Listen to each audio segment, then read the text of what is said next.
There is a fire burning low somewhere in the distance, and the night has settled over everything like a blanket, woven from shadows and starlight. The air holds that particular stillness that comes when the world has turned its attention inward, when even the wind seems to be listening rather than speaking. I find myself thinking about beginnings, about the very first moments when something entirely new entered the world, not through sudden transformation, but through the slow accumulation of small changes, choices made and remade, across spans of time so vast they blur into something that feels almost like legend. There were wolves once, running through forests that stretched unbroken across continents, their eyes reflecting firelight from a distance, watching, always watching, and there were people, huddled close to flames that pushed back the overwhelming darkness. People who did not yet know what their world would become, who could not imagine the shape of the future being born in those very moments. Somewhere in that space between firelight and forest edge, something began. It began so gradually that no one could have noticed it happening. A wolf that lingered slightly closer than the others, drawn perhaps by the scent of meat scraps discarded at the edge of a camp, by the warmth radiating from banked coals, by something ineffable in the quality of human presence, and a human who did not throw stones, who allowed that lingering, who might have even tossed a bone deliberately rather than by accident. These were not decisions in any grand sense. They were small accommodations, tiny adjustments to ancient patterns, made over and over again across generations, until the distance between two species began to narrow in ways that would reshape both of them forever. I imagine those early nights, millennia ago, when the shapes of wolves could still be seen at the edge of human encampments, separate but no longer entirely apart. The wolves that stayed closer were different somehow, perhaps less fearful, perhaps more curious, perhaps simply hungrier than their kin, and the humans who tolerated them, who saw some advantage in their presence, who began to notice how these creatures would alert to dangers in the darkness, who recognized something almost familiar in the way wolves lived in cooperative groups, in the way they communicated and cared for their young. The transformation that followed was not swift. It unfolded across thousands upon thousands of years, across countless generations of wolves and humans alike. Neither species planned what would happen. Neither could have articulated the magnitude of the change taking place. And yet, change did come, inevitable as seasons, profound as the slow turning of stone into soil.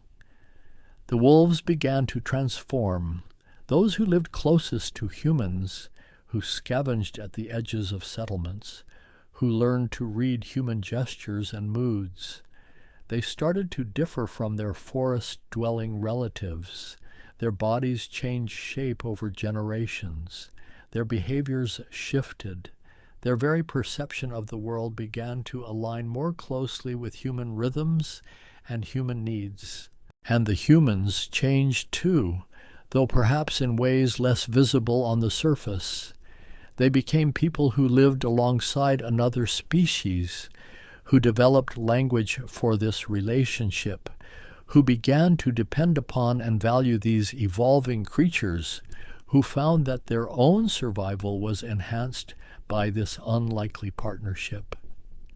What emerged from all those slow years of gradual change was something unprecedented in the history of life on Earth, a relationship between two species that went far beyond simple coexistence, that became instead a profound entanglement, a mutual reshaping, an intertwining of fates that would persist and deepen across all the ages that followed. This is the story of that transformation, of the long journey from wild wolf to domestic dog, from wary distance to intimate connection. It is a story written in bones buried in ancient campsites, in the shapes of skulls that changed across millennia, in behaviors passed down through countless generations, in the space that opened between human and wolf and allowed something entirely new to emerge. It is a story about partnership and adaptation, about the ways that survival shapes bodies and minds, about the mysterious process through which wildness becomes something else, not tame exactly, but different, changed, woven into the fabric of human life so completely that we can barely imagine a world without it.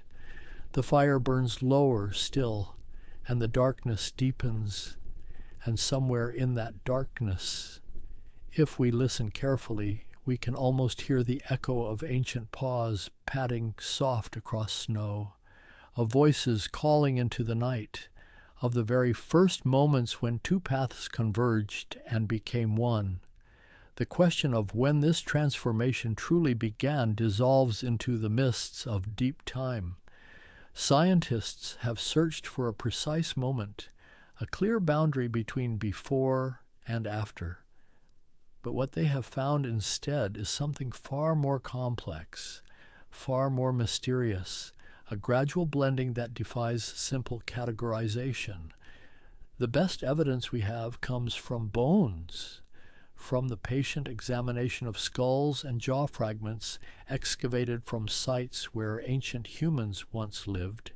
These remnants tell a story written in millimeters, in the subtle changing of proportions, in the slow reshaping of forms that once belonged entirely to the wild.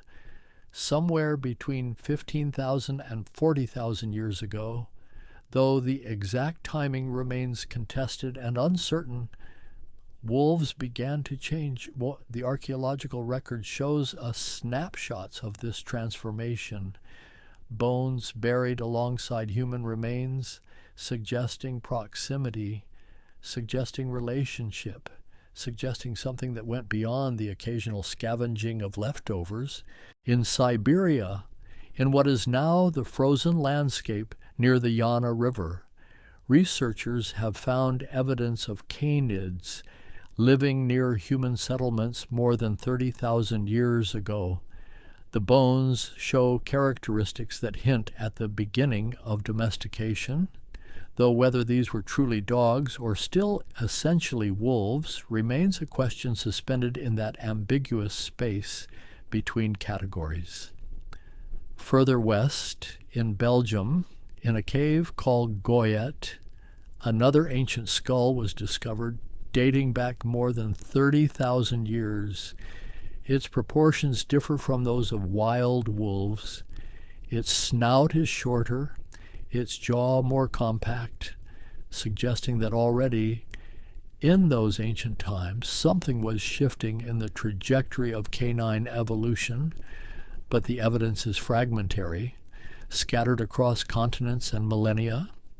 Each new discovery adds another piece to an incomplete puzzle, and sometimes these pieces seem to contradict one another, suggesting multiple origins, multiple moments when humans and wolves began their long convergence.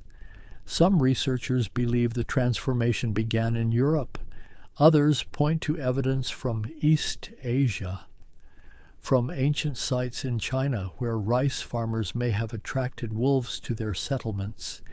Still others suggest the Middle East, where the earliest agricultural communities were forming, where stored grain attracted rodents and rodents attracted predators. Perhaps the truth is that domestication began many times, in many places, whenever humans settled long enough for wolves to find advantage in proximity, whenever the benefits of tolerance outweighed the ancient instinct for distance and separation. The wolves who first approached human settlements were not a random sample of their species. They were self-selected, the ones whose temperament allowed for closer contact, whose fear response was slightly less acute, whose curiosity or hunger overcame the deep wariness that kept other wolves at bay. This self-selection was the first filter, the first sorting mechanism that would eventually create an entirely new kind of creature. The boldest wolves, or perhaps more accurately, the least fearful, were the ones who stayed close enough to benefit from human refuse, who learned the rhythms of human activity, who began the slow process of adaptation. And there were benefits to staying close. Humans were wasteful hunters, leaving behind scraps and bones that still held marrow and nutrients. Human settlements attracted other prey animals, created concentrations of food that a clever scavenger could exploit, the warmth of human fires, the protection offered by human presence against other predators. These too were advantages worth the risk of proximity. Generation by generation, the wolves who thrived in these marginal spaces, who could tolerate human nearness without fleeing or attacking, became more common. Their offspring inherited whatever genetic variations made this tolerance possible. And over time, the population of protodogs began to diverge from their purely wild relatives. The changes that occurred were not directed by human intention, not at first. This was not selective breeding in any modern sense, but rather a process called self-domestication, where the wolves themselves, through their choices about where to live and how to behave, created the selective pressure that would transform them. Imagine those early camps, flickering firelight casting shadows across makeshift shelters, and just beyond the circle of light, eyes watching, patient, waiting. The humans might have grown accustomed to this presence, might have recognized individual animals by their markings or behaviors, might have even found some comfort in knowing that these watchful creatures would alert to approaching dangers. Over hundreds of generations, the relationship deepened through mutual accommodation. The wolves learned to read human signals, to understand gestures and vocal tones, to navigate the complex social landscape of human groups. And the humans learned which wolves could be trusted, which ones showed aggression and needed to be driven away, which ones might even prove useful beyond their role as passive scavengers. The physical changes came slowly, almost imperceptibly at first. The skulls of these proto-dogs began to show subtle differences from wild wolf skulls. The snout shortened slightly, the teeth became somewhat smaller.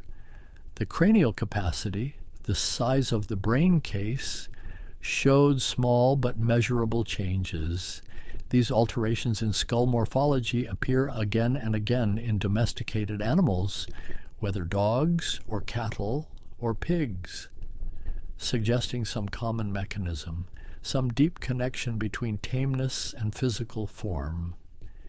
Russian scientists in the 20th century would later discover that selecting foxes purely for tameness, for reduced fear and aggression toward humans, automatically produced changes in appearance, floppy ears, curled tails, patches of white fur, changes that seemed to come as an unexpected package deal with behavioral domestication.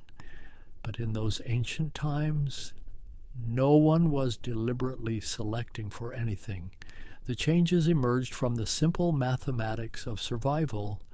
Wolves who could coexist with humans had access to reliable food sources, had higher survival rates in some environments, had more offspring who carried forward whatever traits enabled that coexistence.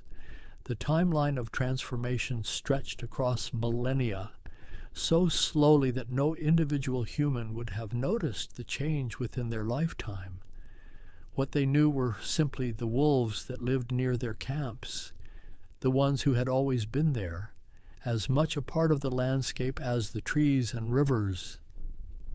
By around 15,000 years ago, the archaeological evidence becomes more definitive. More sites show clear evidence of dogs, of animals that were unmistakably different from wolves, that were buried with care alongside human remains, that show signs of having been valued, mourned, considered as something more than mere tools or resources. A burial site in Germany, dated to 14,000 years ago, contains the remains of a man and woman alongside two dogs.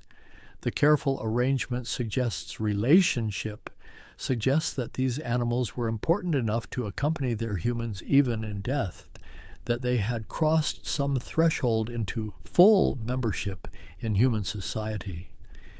In the Middle East, in the Natufian culture that predated agriculture, dog burials appear with increasing frequency.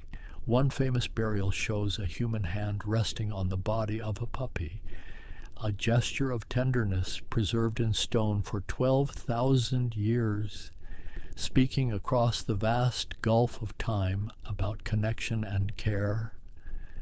These were no longer wolves. They were something new. Animals who lived entirely within the human world, who depended upon humans for food and shelter, who had begun to specialize, to develop the incredible diversity of forms and behaviors that would characterize dogs in the ages to come. But they were also not yet the dogs we know today. They were larger than most modern breeds, still similar in many ways to their wolf ancestors, still capable of surviving independently if necessary, occupying that transitional space between wild and fully domestic. The humans of this era were themselves in transition. Many were still nomadic hunters and gatherers, following seasonal migrations of prey animals, living in temporary settlements. Their relationships with these proto-dogs reflected this mobility.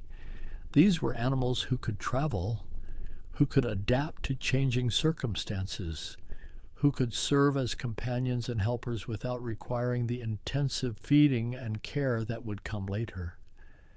Some of these early dogs may have helped with hunting, using their superior sense of smell and hearing to locate prey, driving animals toward waiting hunters. Their presence would have made hunting more efficient, more successful, providing clear survival advantages to the human groups who partnered with them. Others may have served primarily as sentinels, alerting to approaching predators or rival human groups.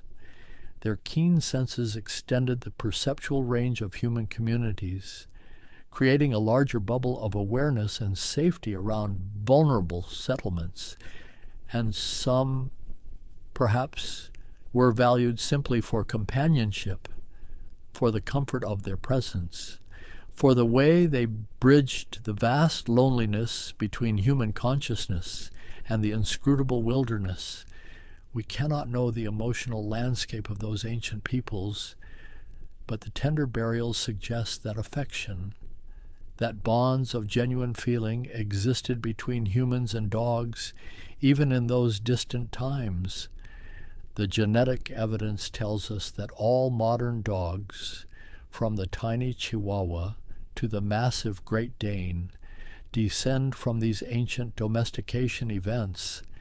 They carry within their DNA the signature of that transformation, the molecular record of divergence from wolves, of population bottlenecks and expansions, of the long journey from wild carnivore to human companion. But genetics also reveals complexity. Different dog populations show signs of mixture, of multiple founding events, of gene flow back and forth between dogs and wolves across thousands of years. The story is not a simple linear progression, but rather a braided stream. Multiple currents flowing together, separating, rejoining, creating the rich genetic diversity that characterizes modern dogs. As the last ice age waned, as glaciers retreated and climates shifted, both humans and their canine partners spread across the globe. They moved into new territories together, adapted to new environments together, faced new challenges side by side. The partnership that had begun in the firelight of ancient camps would expand to encompass nearly every habitat on Earth, nearly every human culture that arose in the millennia to come.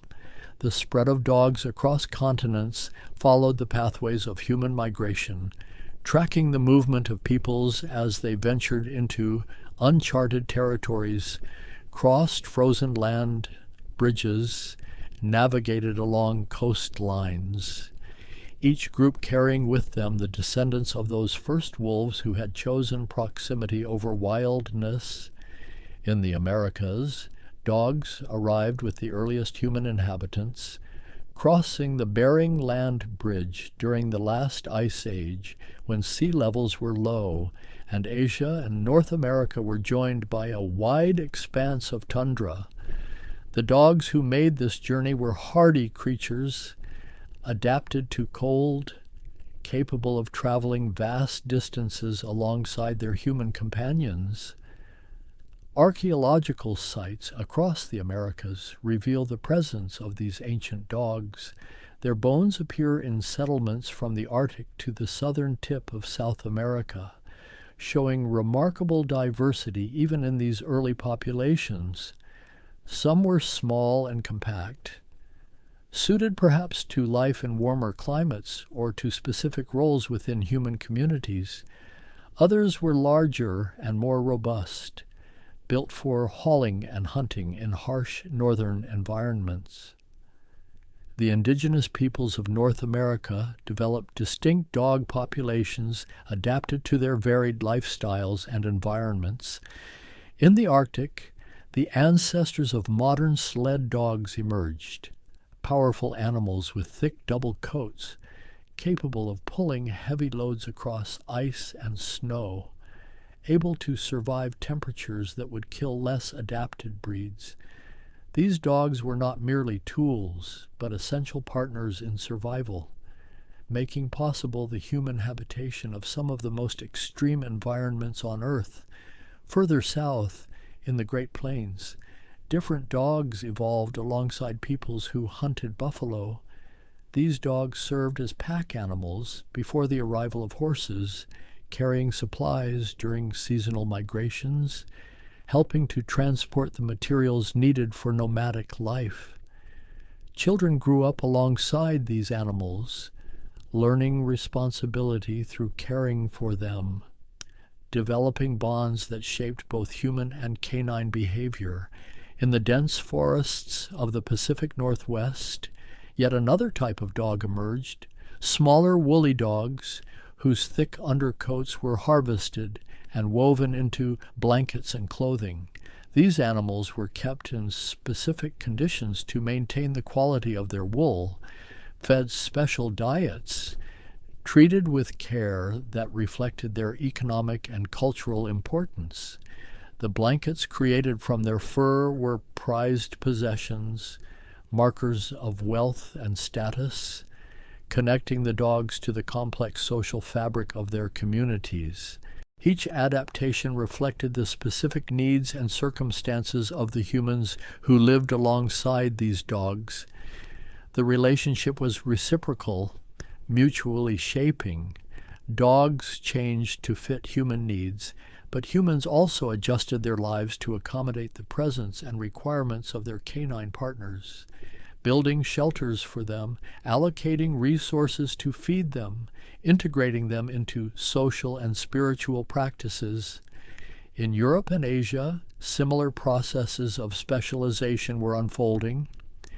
As human societies became more complex, as agriculture replaced hunting and gathering in many regions, dogs took on new roles and new forms. The advent of farming created entirely different selection pressures, different opportunities for canine partnership. Herding became one of the most important functions dogs could perform. In regions where sheep and cattle were domesticated, dogs who showed an instinct for controlling the movement of other animals became invaluable. This behavior, this urge to gather and direct livestock, was related to the hunting behavior of wolves, but modified, channeled into a form that served human purposes without harming the animals being managed. The development of herding dogs required intense selection. Farmers needed animals who would work independently, who could make decisions in the field, who possessed both the intelligence to solve problems and the trainability to work within human-defined parameters. Over generations, distinct herding breeds emerged, each adapted to specific types of livestock and terrain, to the particular demands of mountain pastures or open plains or rocky hillsides. In the British Isles, dogs evolved to manage sheep across rugged landscapes. These border collies and their relatives developed an intense focusing ability, a hypnotic stare they used to control the movement of livestock. Their working style was characterized by stealth and precision, moving low to the ground, responding to subtle signals from shepherds working at considerable distances. In Central Asia, larger, more protective dogs emerged, livestock guardians who lived among the flocks they protected. These dogs were not herders in the active sense, but rather defenders, deterring wolves and other predators through their size and aggression. They bonded with sheep rather than with humans, considering the flock as their pack, their family to be protected at any cost. The contrast between herding dogs and guardian dogs illustrates the remarkable plasticity of canine behavior, the way selection could shape not just physical form, but deep behavioral tendencies. Both types descended from the same wolf ancestors, yet they approached the task of working with livestock in fundamentally different ways, reflecting the different needs of the human communities that developed them. As human settlements grew into towns and cities, new niches for dogs emerged. Watchdogs who would bark at intruders became valuable in urban environments where property needed protection. Smaller dogs who could kill rats and other vermin helped control pests in grain stores and homes, providing a crucial service in densely populated areas where disease-carrying rodents posed serious threats. Hunting dogs diversified into an astonishing array of specialists. Some breeds were developed to track game by scent, following trails across vast distances with their noses to the ground, their entire being focused on the invisible chemical signature left by passing animals. Bloodhounds and their relatives possessed olfactory abilities almost incomprehensible to humans, able to distinguish individual scent trails hours or even days old, able to track a specific person or animal across miles of varied terrain. Other hunting dogs specialized in sight. Greyhounds and similar breeds pursued prey using vision and speed, their bodies becoming streamlined, their legs lengthening, their chests deepening to accommodate larger hearts and lungs. They could reach speeds that rivaled the fastest prey animals, could maintain pursuit across open ground where their visual acuity and acceleration gave them advantage. Still other dogs were bred to go underground to pursue foxes and badgers into their burrows. These terriers were small and fearless, compact enough to navigate tight spaces, bold enough to confront dangerous prey in dark, confined quarters. Their tenacity became legendary, a willingness to engage that sometimes bordered on recklessness, valued by hunters who needed dogs that would not hesitate or retreat. Water dogs emerged in regions where waterfowl hunting was important.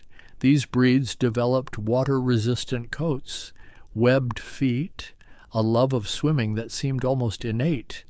They would plunge into icy water to retrieve downed birds, working in conditions that would deter most animals, their enthusiasm undiminished by cold or difficulty.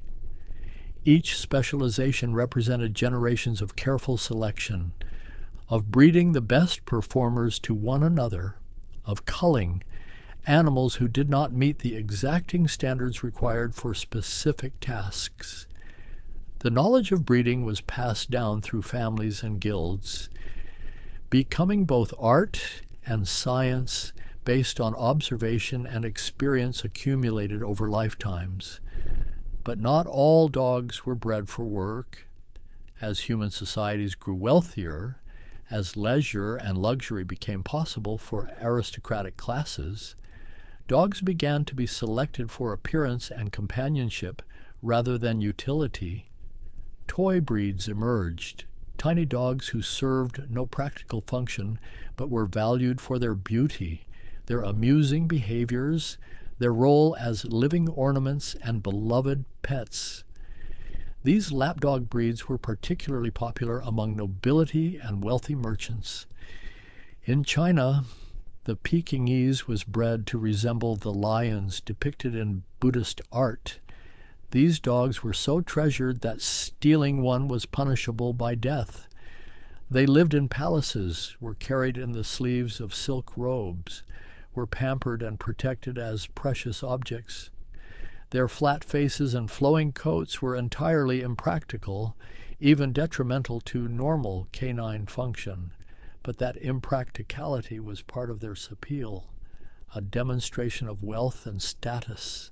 In Europe, similar trends emerged. King Charles Spaniels became fashionable in England, small, gentle dogs who appeared in countless portraits alongside their noble owners. Their popularity was such that they were granted special privileges, allowed in Parliament when other animals were forbidden. Their presence in paintings and written records gives us glimpses into the emotional bonds between humans and dogs in aristocratic circles, bonds that seem remarkably similar to those we form with companion animals today. The diversity of dog breeds exploded during the 18th and 19th centuries as transportation improved and different populations of dogs could be mixed, as written record keeping allowed for more systematic breeding programs. The number of recognized breeds increased dramatically. Each breed represented a specific vision, a particular combination of traits considered desirable for appearance or function or both. Dog shows became popular. Competitive events where animals were judged against written standards. These shows created new selection pressures, rewarding dogs who conformed most closely to idealized descriptions, sometimes at the expense of health or working ability. The show ring and the field diverged, creating splits within a breeds between lines bred for appearance and lines bred for performance. The Victorian era in particular saw an obsession with dog breeding, with creating and refining distinct types. Kennel clubs were established, stud books maintained, breeding became formalized and regulated. The dogs of this period were products of intense human intervention, shaped by aesthetic preferences, by notions of purity and type, by the desire to create living things that matched imagined ideals. Yet even in this era of manipulation and control, dogs retained something essential from their wolf heritage, the social intelligence that allowed wolves to coordinate hunts and raise young cooperatively had been refined into an almost supernatural ability to read human emotion and intention. Dogs could interpret our facial expressions, our tone of voice, our body language, with a sensitivity that exceeded even that of our fellow primates. Research would later reveal that dogs looked to humans for guidance in ways that wolves did not, that they had evolved specific muscles around their eyes that allowed them to make expressions that triggered nurturing responses in people, that they had become neurologically attuned to human communication, specialized for the niche of human partnership in ways that went far beyond simple training or conditioning. The bond between humans and dogs had become deeply embedded in both species, written into neural pathways and hormonal responses. When humans and dogs gazed into each other's eyes, both experienced increases in oxytocin, the hormone associated with maternal bonding and affection. The relationship had become self-reinforcing at a biological level, creating feedback loops of attachment and care. By the early 20th century, dogs were everywhere in human society. They worked on farms and in factories. They guarded homes and patrolled with police. They accompanied soldiers into war, serving as messengers and sentries, suffering and dying alongside the humans they served.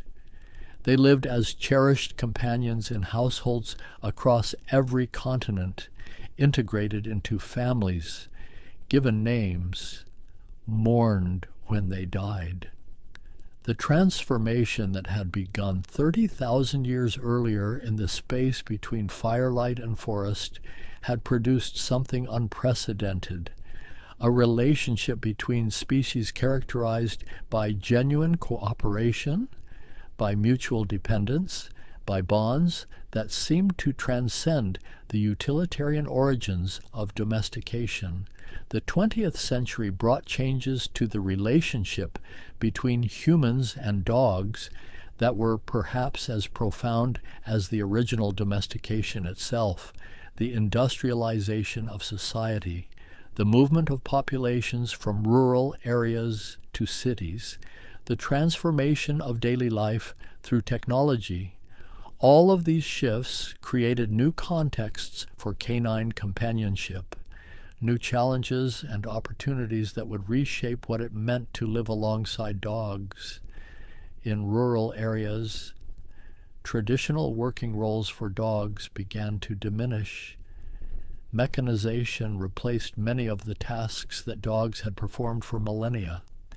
Tractors and trucks reduced the need for dogs to pull carts or herd livestock over long distances. Modern fencing and predator control methods made livestock guardians less essential. The working dog, once an indispensable partner in agriculture, became increasingly specialized, valued more for tradition and sport than for economic necessity.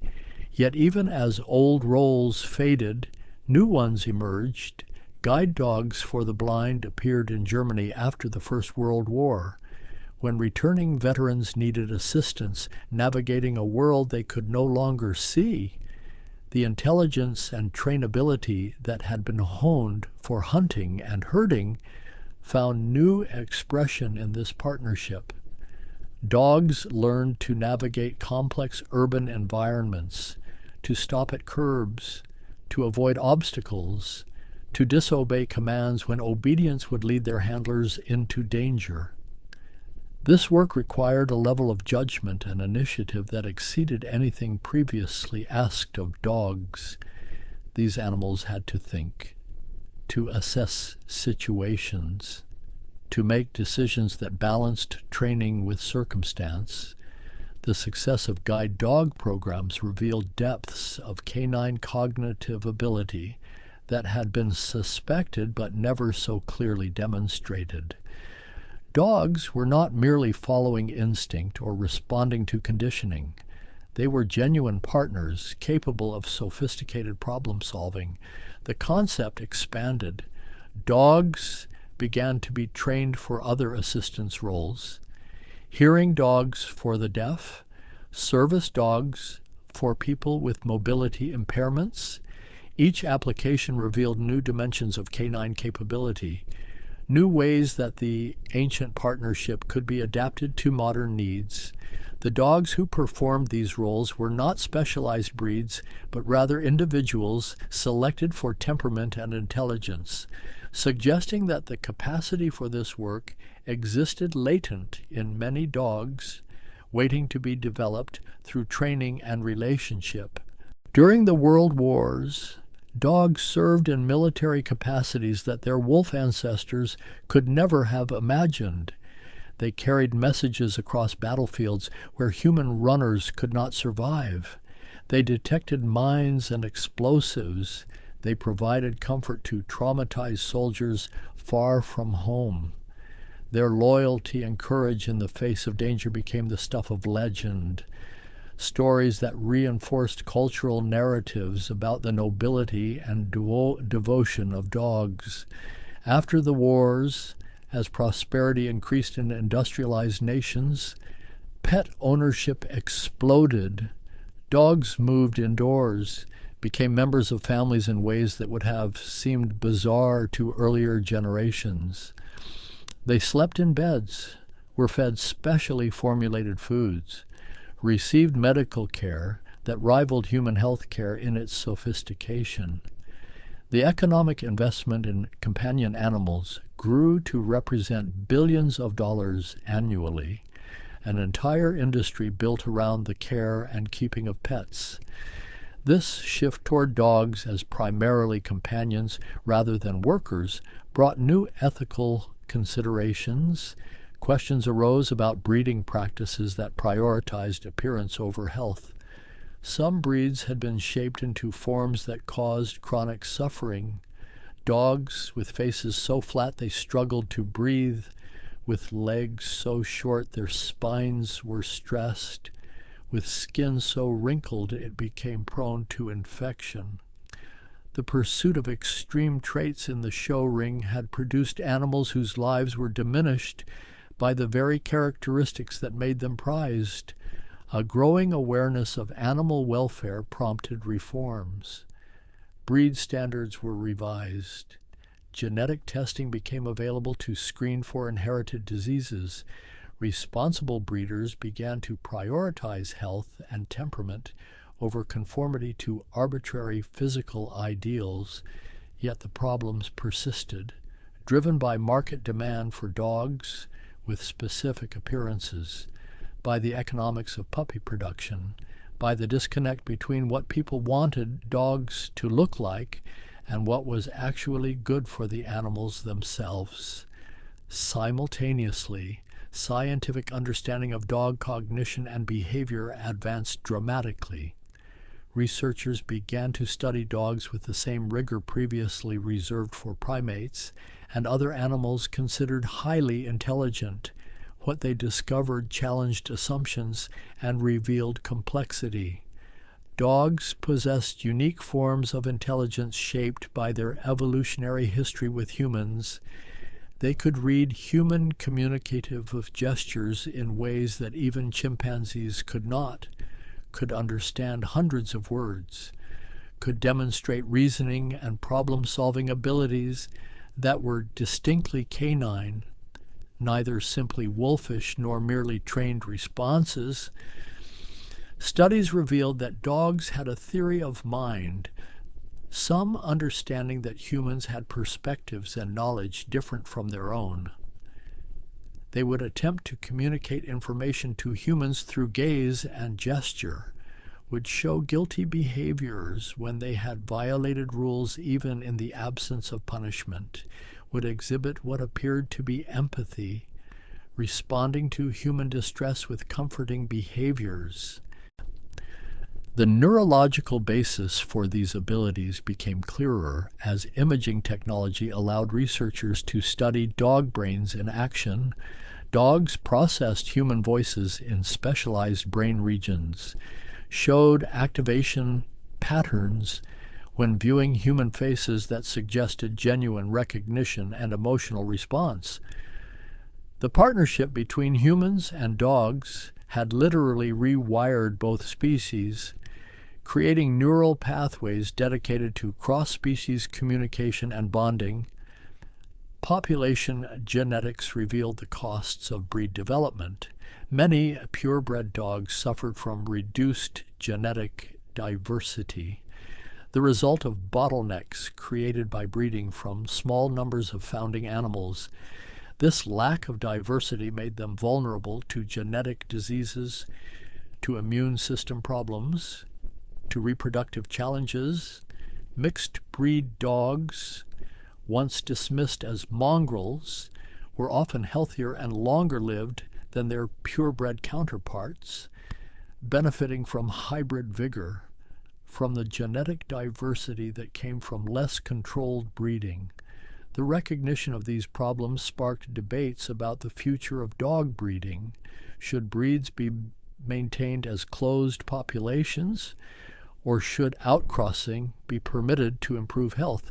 What was the value of breed purity versus individual animal welfare? These questions had no easy answers, touching on issues of tradition, economics, aesthetics, and ethics. Meanwhile, the global dog population continued to grow.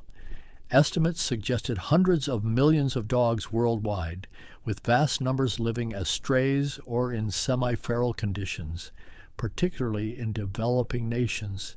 These dogs existed in a liminal space, neither truly wild nor fully domesticated, surviving on the margins of human settlements, sometimes tolerated, sometimes persecuted.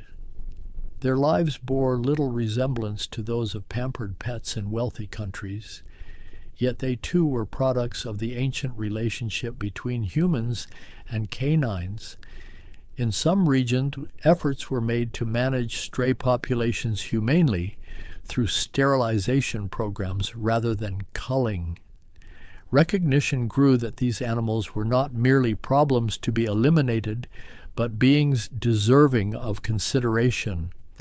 The ethics of human responsibility toward the species we had created, whose existence depended on us, became subjects of serious philosophical and practical debate. The late 20th and early 21st centuries also saw dogs taking on therapeutic roles.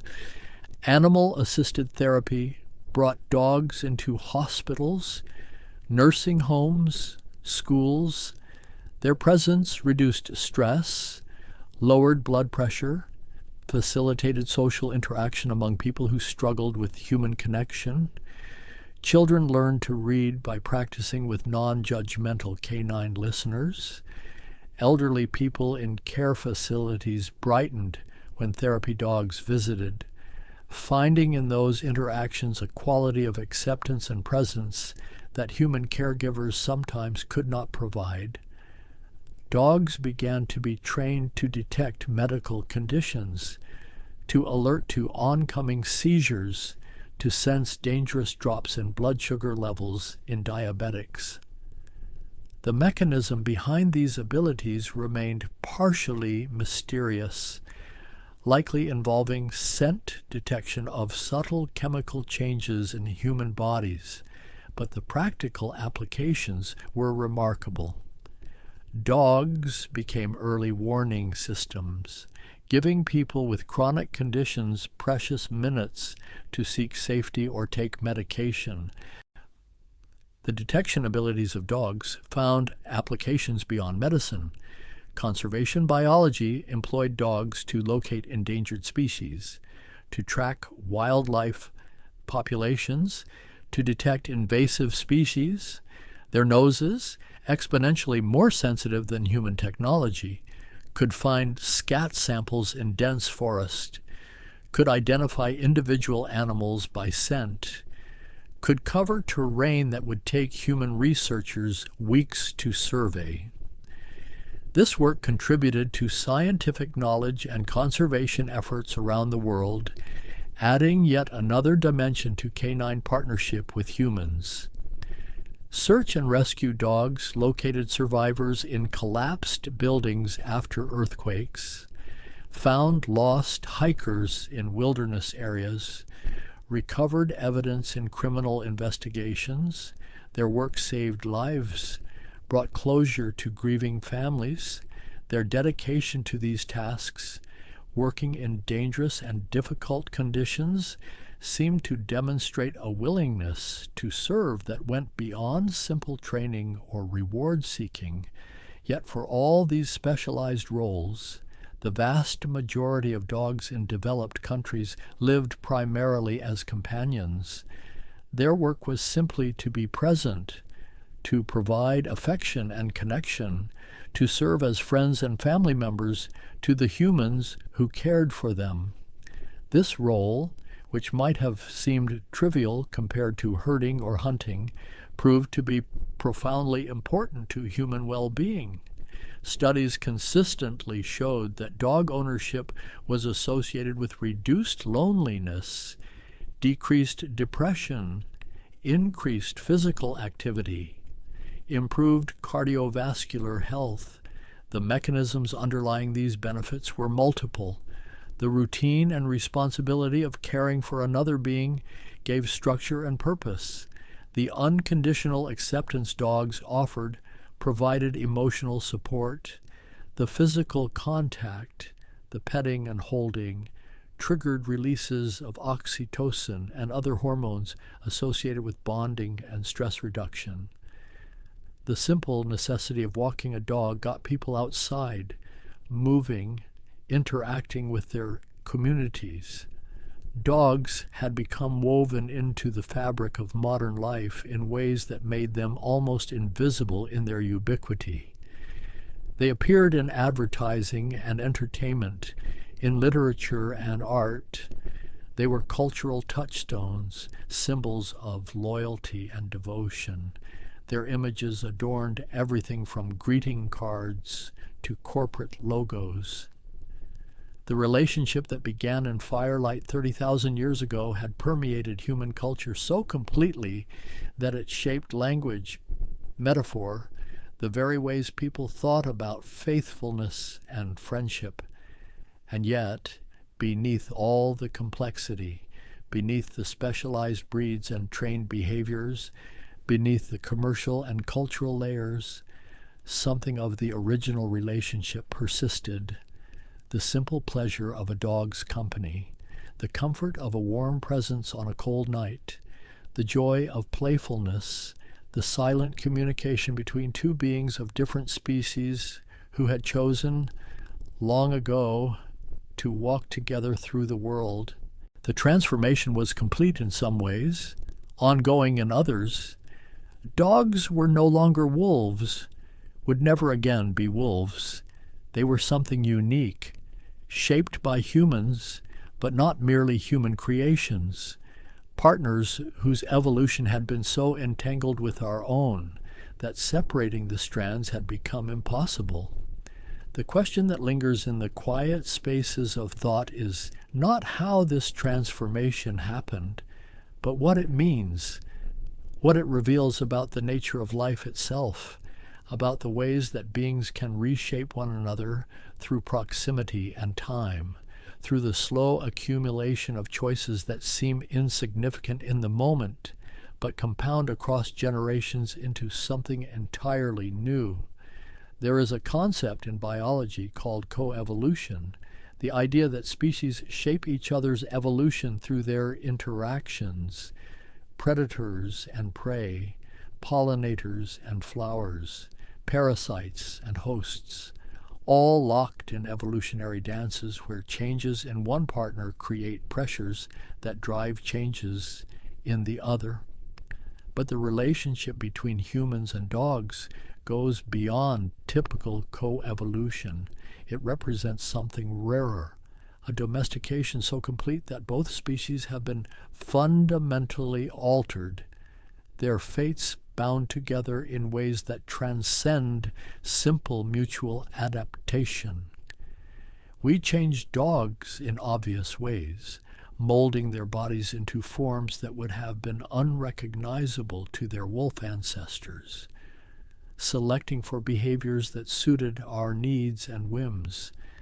But they changed us too, in ways perhaps less visible but no less profound. Human societies that adopted dogs gained advantages in hunting, in protection, in companionship. Groups with dogs may have outcompeted those without, making dog partnership not merely beneficial, but potentially crucial to human success and spread. The relationship also shaped human psychology, our capacity for cross-species bonding, our tendency to anthropomorphize, to see intention and emotion in non-human animals. These traits may have been reinforced by our long association with dogs, by the benefits that came from being able to read canine behavior and respond appropriately. Evolution works on what succeeds, and humans who could form productive partnerships with dogs had advantages worth preserving. Consider the way children are drawn to dogs, the ease with which bonds form, the apparent naturalness of the relationship. This suggests something deeper than cultural conditioning, some innate readiness for partnership written into human nature through countless generations of living alongside canines. The relationship feels right in a way that goes beyond rational explanation, touching something fundamental in how humans relate to the world. Dogs, for their part, developed an almost uncanny ability to exist in the human social world. They learned to navigate our complex hierarchies, our unspoken rules, our shifting moods and intentions. They became cultural animals in a way that few other species have managed, able to adjust their behavior based on human expectations, to understand that different contexts demanded different responses, to operate successfully in human environments that bore no resemblance to the wild landscapes their ancestors had known. The diversity of modern dogs represents one of the most dramatic examples of phenotypic variation within a single species, from 2-pound Chihuahuas to 200-pound Mastiffs, from the flat faces of pugs to the elongated snouts of Borzoi, from the tight curls of poodles to the sleek coats of greyhounds. All are the same species, all capable of interbreeding, all carrying essentially the same genetic information expressed in wildly different ways. This diversity is a testament to the plasticity inherent in complex organisms, to the ways that development can be modified through selection, to the hidden potential that exists within genomes waiting to be revealed. Dogs are living demonstrations of evolutionary principles, of how variation and selection can produce dramatic change in relatively short time periods, of how domestication can unleash morphological diversity by relaxing the stringent demands of survival in the wild. Yet for all their diversity of form, dogs retain core characteristics: the social intelligence, the communicative abilities, the capacity for attachment. These transcend breed difference. A tiny lapdog and a massive working dog, separated by centuries of divergent selection, still share fundamental canine qualities, still respond to humans in recognizably similar ways. The essence of dogness persists beneath the spectacular variation in superficial traits.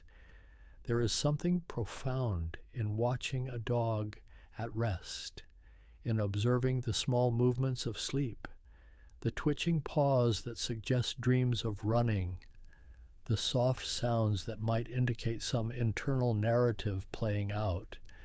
What does a dog dream? What images move through their sleeping minds? We cannot know, cannot enter that private experience.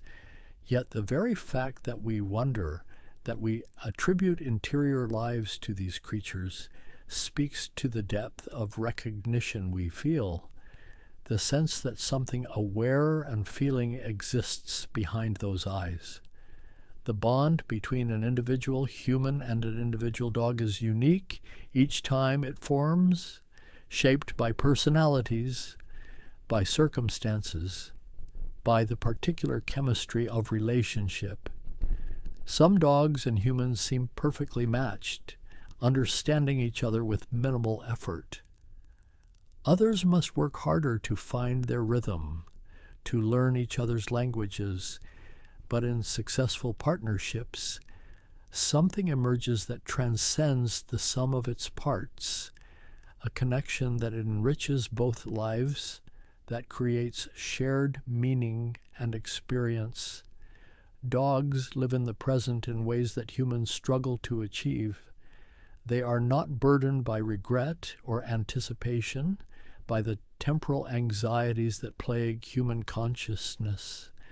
This quality of presence is part of their gift to us, a reminder of what it means to simply be, to exist fully in the moment without the constant mental time travel that characterizes human thought. In the company of a dog, humans sometimes find a doorway back to immediacy, to sensory experience unfiltered by excessive cognition. The average lifespan of a dog is short by human standards, a decade or so for many breeds. This brevity is perhaps the greatest sorrow of the relationship, the knowledge that we will almost certainly outlive our companions, that we will have to face their loss, their absence from our lives. The grief that follows the death of a beloved dog is real and profound, a testimony to the authenticity of the bond, to the way these beings become woven into the fabric of our daily existence. Yet the shortness of their lives also concentrates meaning, makes each moment more precious, teaches us about impermanence and love, about the value of presence, about making the most of the time we have with those we care for. Dogs live their entire arcs within our longer spans, and in witnessing their journeys from puppyhood to old age, we are reminded of our own mortality, our own passage through time. The domestication of dogs stands as one of humanity's most significant achievements, not in the sense of conquest or domination, but in the creation of genuine partnership. It demonstrates our capacity for relationship across the boundaries of species, for building connections based on mutual benefit and affection, for reshaping the world through cooperation rather than competition alone. It also serves as a mirror, reflecting back to us our own nature, our desire for companionship, our capacity for both cruelty and kindness, our ability to create and to damage. Dogs suffer when we are careless or exploitative, thrive when we are thoughtful and caring.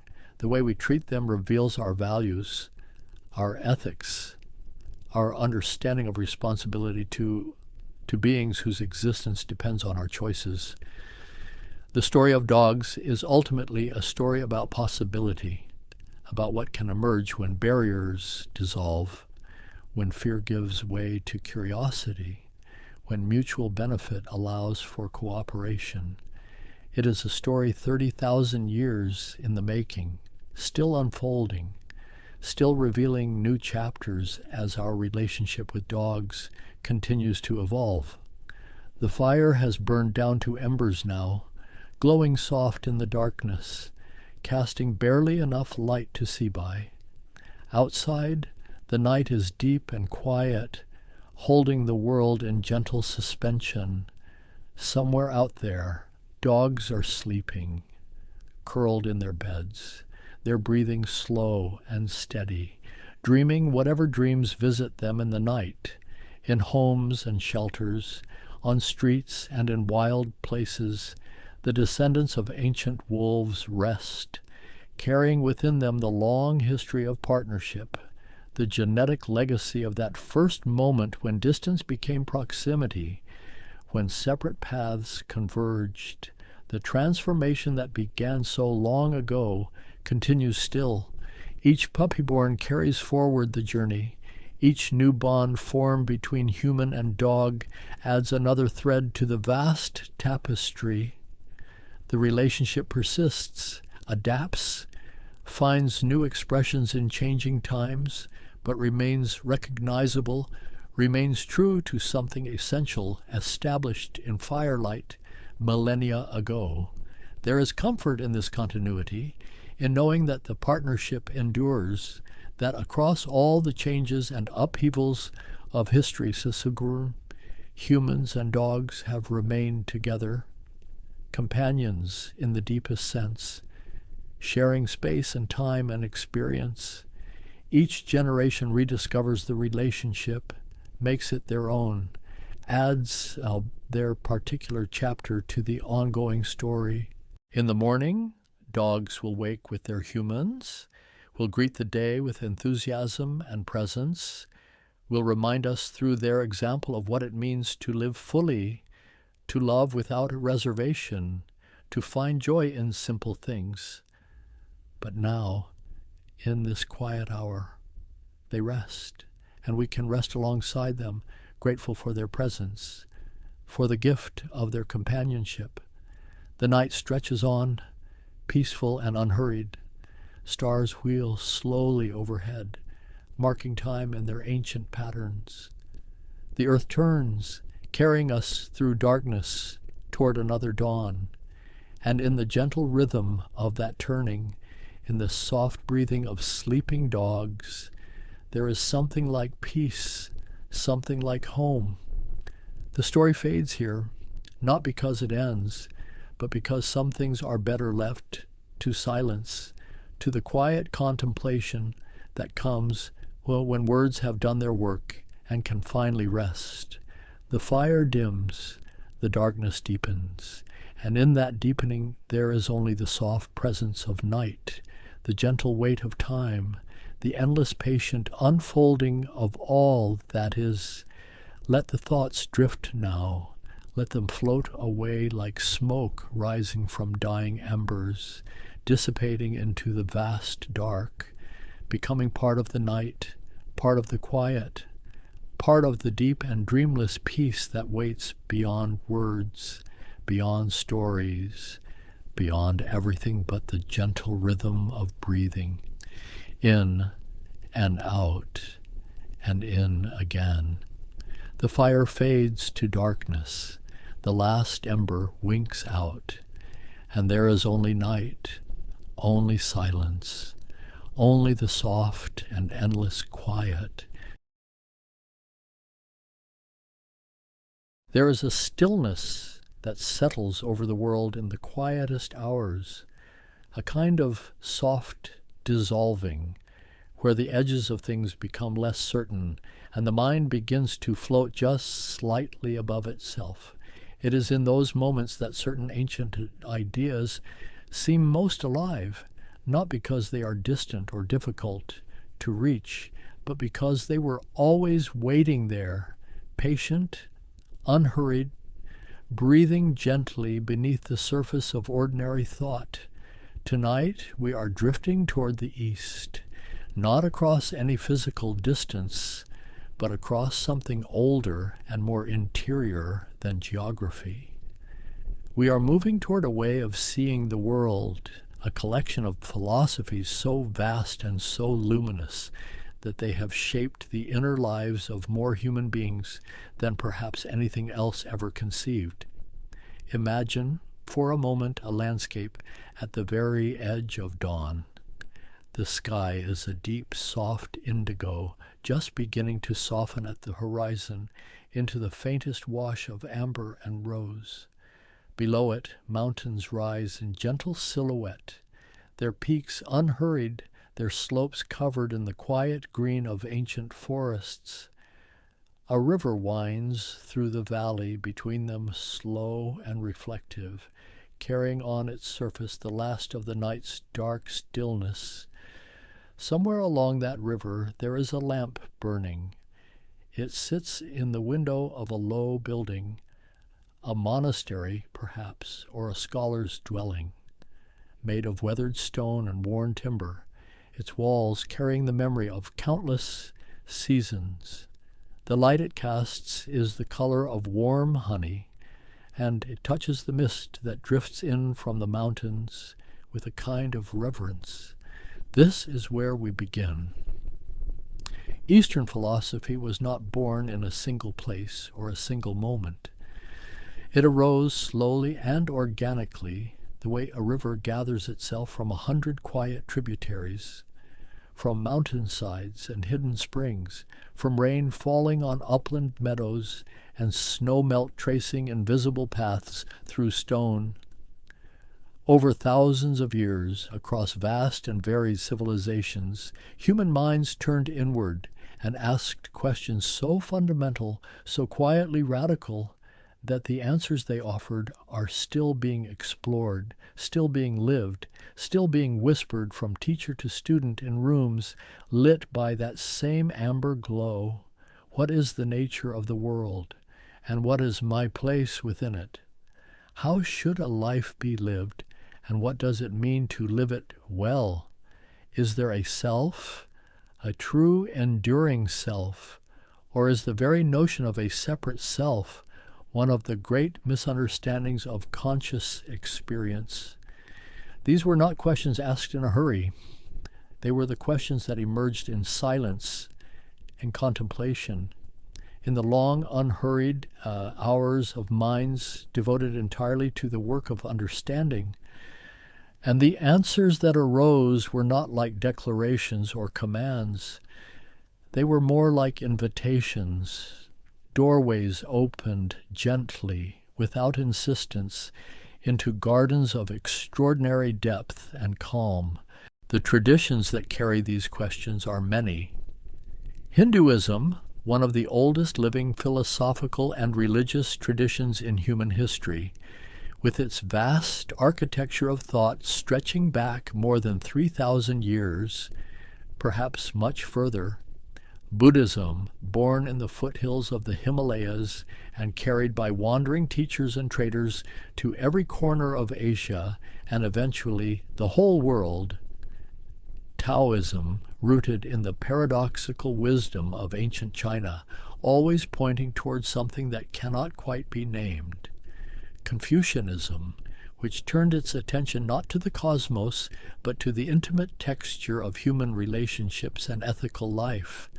Zen and Jainism and the great Vedantic traditions, each one a universe of thought in itself, yet all of them sharing something, a quality of attention, a willingness to sit with mystery, a deep trust in the power of stillness. There is something remarkable about the way these traditions arose. Historians sometimes speak of a period called the Axial Age, roughly spanning from approximately 800 to 200 BCE, during which, seemingly independently, some of the most penetrating minds in human history appeared all at once across different civilizations. In India, the sages of the Upanishads were composing some of the most breathtaking philosophical poetry ever written. In China, Laozi was said to be tracing the first brushstrokes of the Tao Te Ching. Confucius was walking the dusty roads of the Zhou kingdom, speaking with kings and students alike. The Buddha was sitting beneath a tree in the forest of Bodh Gaya, moving through the final hours of a journey that would change the world. It is as though something in the human spirit reached a particular ripeness all at once. as though the questions had been accumulating in the dark, like water gathering behind a dam, until they finally broke through and flowed. The lamp in the window flickers once, softly. A moth circles near his glass, drawn by warmth and light, neither approaching too closely nor moving away. The mist has thickened slightly in the valley, and the river is invisible now beneath it, present only as a sound, a low and steady murmur, like a voice reciting something remembered from long ago. There is a word in Sanskrit, dhyana. It means something like meditative absorption, a state of consciousness in which the ordinary chatter of thought grows quiet and the mind becomes clear and still, like the surface of a mountain lake at daybreak. This word traveled as so many ideas do, carried by wandering teachers along trade routes and pilgrimage roads. In China it became Chan, in Japan it became Zen, and in its long journey it gathered new meanings, new expressions, new forms, yet always keeping within it that original quality of radical stillness. That is what Eastern philosophy is, in some essential way, a practice of stillness, not the stillness of inertia or emptiness, but the stillness of something fully alive and fully present, like the pause between two notes in a piece of music, which is not silence, but the very thing that gives the notes their meaning. Tonight, we are settling into that pause. We are not rushing toward any conclusion or destination. We are simply here in the amber light, with the mountains watching silently from the dark, and the river murmuring somewhere beneath the mist, and all around us, stretching in every direction, deeper than the sky, the accumulated wonder of thousands of years of human beings, asking the same quiet, extraordinary questions, and slowly, very slowly, we begin to listen. The questions did not arise all at once. They gathered slowly, the way sediment gathers at the bottom of a still pool, layer by layer, grain by grain, over spans of time so vast that the human mind can only gesture toward them the way one might gesture toward the horizon from a hilltop, knowing the land continues far beyond what the eye can see. The oldest roots of Eastern philosophy reach down into the civilization of ancient India, into a culture so ancient that its earliest texts predate written history as most of us understand it, carried instead in the extraordinary medium of human memory, chanted, recited, passed from teacher to student across generations, like a flame carried carefully through the wind. These earliest teachings were the Vedas. The word Veda itself comes from a Sanskrit root, meaning knowledge, or more precisely, the kind of knowledge that is seen rather than learned, perceived rather than reasoned, arriving the way light arrives through a gap in the clouds. The Vedas were composed in a form of Sanskrit so archaic that even ancient Indian scholars, thousands of years after their composition, studied them with the careful reverence one might give to something half understood and wholly sacred. The oldest of the four Vedas, the Rig Veda, is believed to have been composed somewhere between 1500 and 1200 BCE, though some scholars suggest portions may reach back considerably further. It consists of more than 1,000 hymns addressed to the forces and presences that ancient Indian seers perceived as alive within the world: fire, wind, dawn, the great cosmic order underlying all things.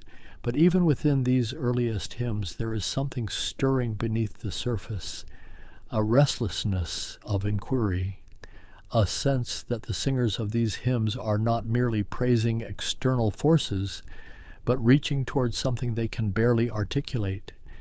something about the nature of existence itself, something about the mysterious ground from which all things arise. One of the most remarkable hymns in the entire Rigveda is the Nasadya Sukta, sometimes called the Hymn of Creation. It was composed at a time when most human cultures were building their cosmologies on stories of divine craftsmen and celestial battles, and yet this hymn does something entirely different. It asks, "At first there was neither being nor non-being, neither air nor sky beyond it. What was concealed where, in whose care? Was there water, deep unfathomable water? Who really knows? Who can say where this creation came from and whether it was willed or not? Only the one who surveys it from the highest heaven knows, and perhaps even that one does not know. Read those words again slowly and let their strangeness settle. This is not a creation myth. It is a philosophical poem about the limits of knowledge itself, composed perhaps 3,000 years ago in a language spoken in the river valleys of what is now northwestern India and Pakistan. It is an act of radical intellectual humility, and it sets the tone for so much of what Eastern philosophy would become. As centuries passed and the Vedic tradition deepened, new layers of reflection began to accumulate. The Vedas gave rise to the Brahmanas, elaborate prose texts explaining the ritual dimensions of the hymns, and then, at the very edges of the forest, something else began to emerge. The Aranyakas, the forest texts, were composed for those who had withdrawn from the bustle of village and ritual life to sit in quieter places and think. And from the Aranyakas came the Upanishads, perhaps the most extraordinary flowering of philosophical thought in the ancient world. The word Upanishad is often translated as sitting near, as in sitting near a teacher, close enough to receive teachings that cannot be shouted across a distance, but must be given quietly, person to person, in the space of genuine attention. There are more than 200 Upanishads, though traditionally 10 to 13 are considered the principal ones. They were composed over a long span, roughly from 800 to 200 BCE, by unknown authors who wrote not as individuals claiming credit, but as voices giving form to something they felt had always been true. The Upanishads are not systematic philosophy in the way that term might be understood in a Western academic tradition. They are more like conversations, dialogues between teachers and students, between kings and wandering sages, between a father and his son, sitting together in the long twilight of an afternoon.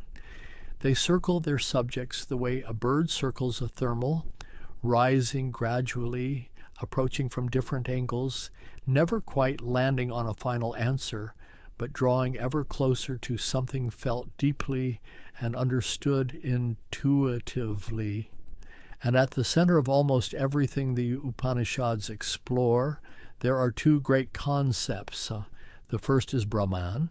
Brahman is not easily translated, and perhaps that difficulty is itself instructive. It points toward the ground of all being, the underlying reality from which the entire universe arises and into which it finally dissolves, not a god in the personal sense, not a craftsman who built the world, but something more like the very fabric of existence itself, the silent, luminous, infinite presence within which all things appear and disappear like waves on the surface of an ocean. The second concept is Atman, the inner self, the witness within, the presence that watches thoughts arise and pass away, that remains somehow untouched by the turbulence of experience, as still and clear at the center of a human life as that mountain lake at dawn.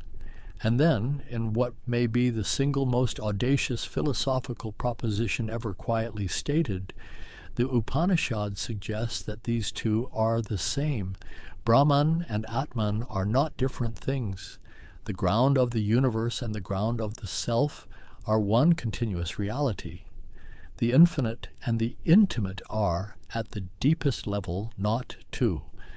This proposition, expressed most famously in the formula Tat Tavam Asi, meaning that thou art, would echo through thousands of years of Indian thought, inspiring commentaries and counter-commentaries, schools of interpretation, and entire traditions of practice devoted to the direct experience of what the texts are pointing toward.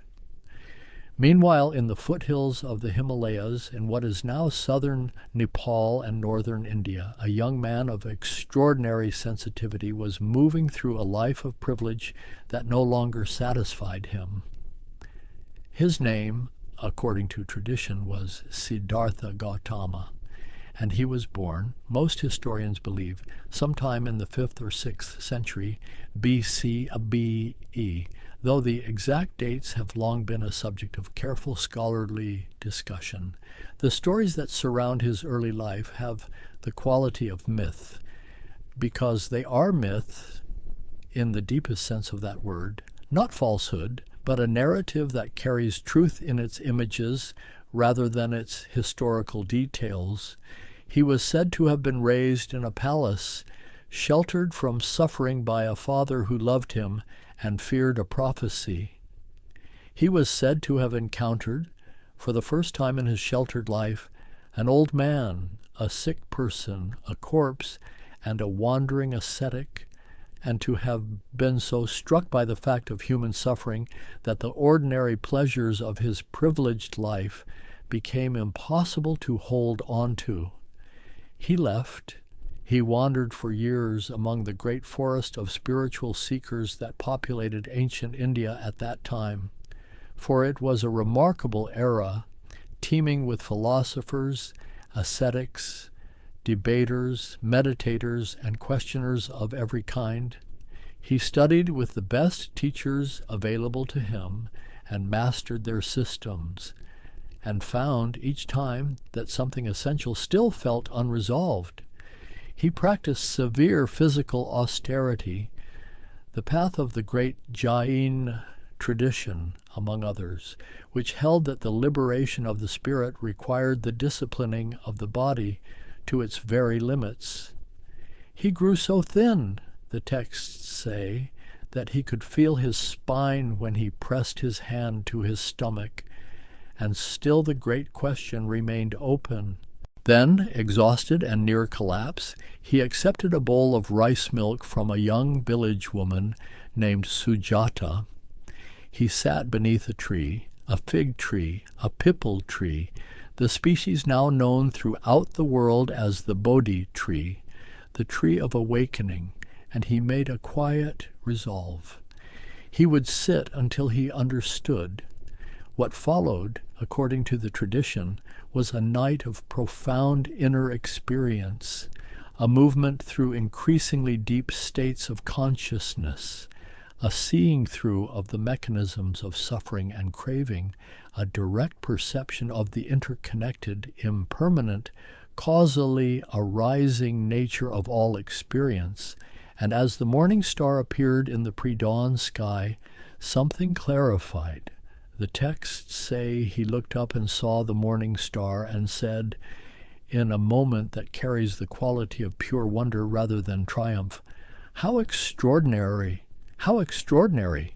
All beings are already endowed with the wisdom and virtue of the awakened ones." This is the central insight of early Buddhism, the thing that sets it apart and makes it so quietly radical. The Buddha, a title meaning the awakened one, did not claim to be a god or a divine messenger. He claimed to be a human being who had understood something that any human being could, in principle, understand. He was pointing at a path, not a destination exclusive to himself. What he taught in the decades that followed, wandering the roads of northeastern India with a growing community of students, was organized in his first formal teaching around what became known as the Four Noble Truths. The first truth is dukkha, often translated as suffering, though the word carries richer overtones. It points toward the pervasive quality of unsatisfactoriness that runs through ordinary experience, the sense that even beautiful things are shadowed by the knowledge of their impermanence, that even pleasure contains within it the seed of the longing for more. The second truth points to the origin of this suffering, tanha, craving, the reaching after experience, the pushing away of what is unwanted, the fundamental restlessness of a mind that cannot simply be with what is. The third truth is the extraordinary one, that this condition is not permanent, that there is a possibility of freedom from craving, a way of being in the world in which experience is met with full presence rather than grasping or aversion.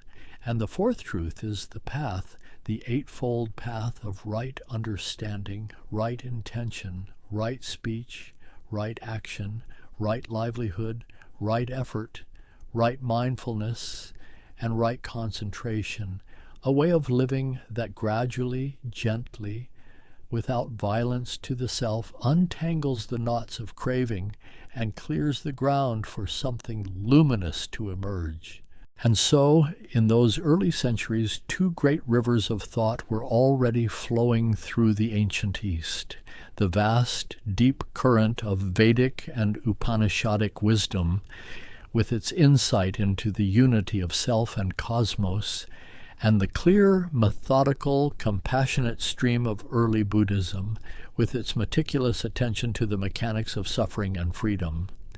But the landscape of thought was even richer than this. To the northeast, in ancient China, another tradition was stirring, quieter, more paradoxical, harder to grasp, precisely because it insisted so firmly that it could not be grasped. There was an old archivist, it is said, a keeper of records in the royal court of the Zhou dynasty, whose name was Laozi. The historical details surrounding him are uncertain, as they are with so many figures from this extraordinary era, and some scholars have suggested that Laozi may have been more legend than person, a name that means simply the old master or the old one. But the text attributed to him, the Tao Te Ching, is undeniably real and undeniably extraordinary. It consists of 81 short chapters, most of them barely a page in length, written in a classical Chinese of such compressed elegance that scholars have spent thousands of years debating the meaning of individual characters. At its heart is a single irreducible concept, the Tao, translated as the way, or the path, or simply as that which cannot be named. The Tao is presented as the underlying principle of the universe, the source from which all things arise, the process by which all things unfold, the ground into which all things finally return.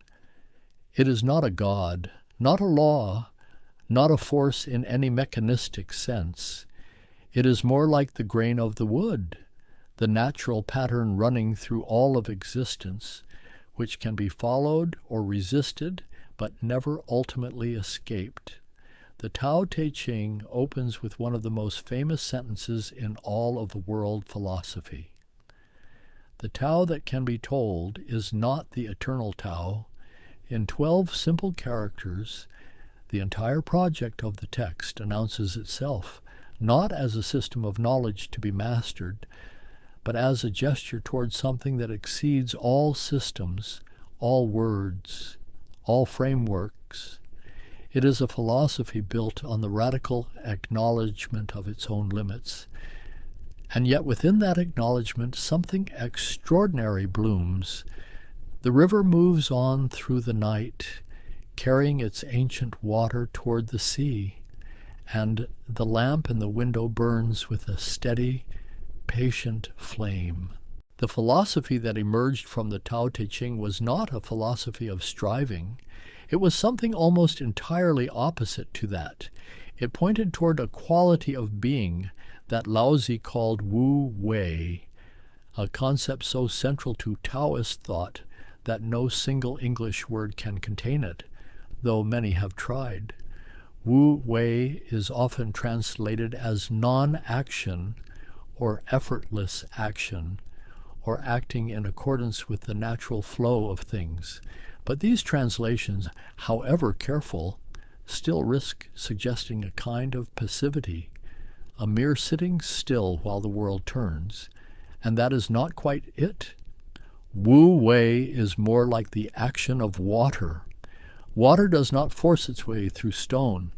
It finds the low places, the cracks, the paths of least resistance, and over time, over long, patient, unhurried time, it shapes mountains, hollows canyons, carries continents grain by grain toward the sea. It acts without straining, without ambition, without the tense forward-leaning quality that human effort so often carries. And yet nothing in the natural world is more transformative. This is what Laozi was pointing toward, a way of moving through life that is aligned with the grain of things rather than against it, a leadership that governs by creating the conditions for things to flourish rather than imposing its will, a wisdom that knows when to step back as surely as it knows when to act. And the Tao Te Ching is filled with paradoxes that carry this quality. The most yielding thing in the world overcomes the hardest.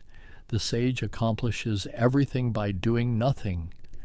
To know others is wisdom. To know oneself is enlightenment. These are not riddles designed to frustrate.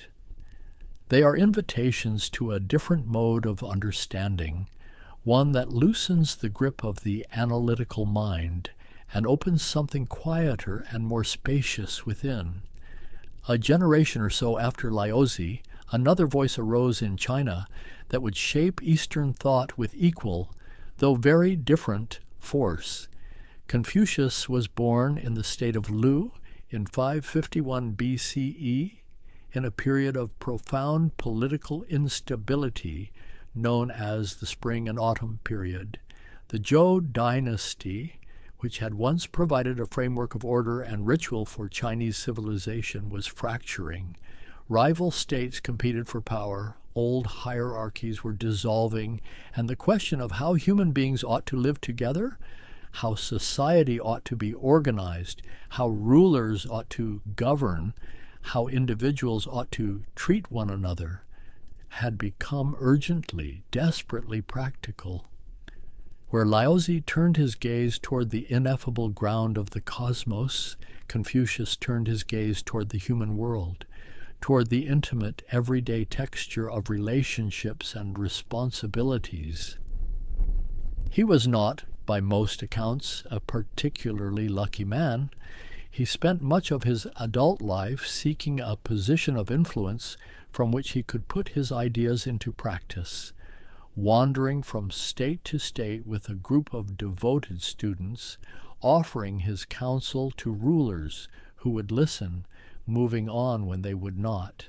He died in 479 BCE without ever having achieved the political influence he sought.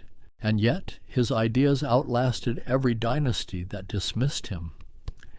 At the heart of Confucian thought is a concept called Ren, pronounced something like Ren with a rising tone, often translated as benevolence or humaneness or loving kindness toward others. It is the quality of genuine care for other human beings, not as an abstract principle, but as something practiced in the specific, concrete relationships of daily life. For Confucius, the fundamental unit of moral life was not the individual. It was the relationship. And he identified 5 relationships as the primary architecture of a well-ordered human world: ruler and minister, parent and child, husband and wife, elder sibling and younger sibling, friend and friend.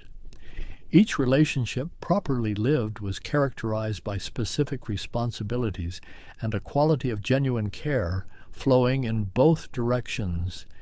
This was not a philosophy of blind obedience, though it has sometimes been misread that way. It was a philosophy of mutual cultivation. The ruler who governs well earns genuine loyalty. The parent who raises children with wisdom and love receives filial devotion not as a demand but as a natural flowering of the relationship.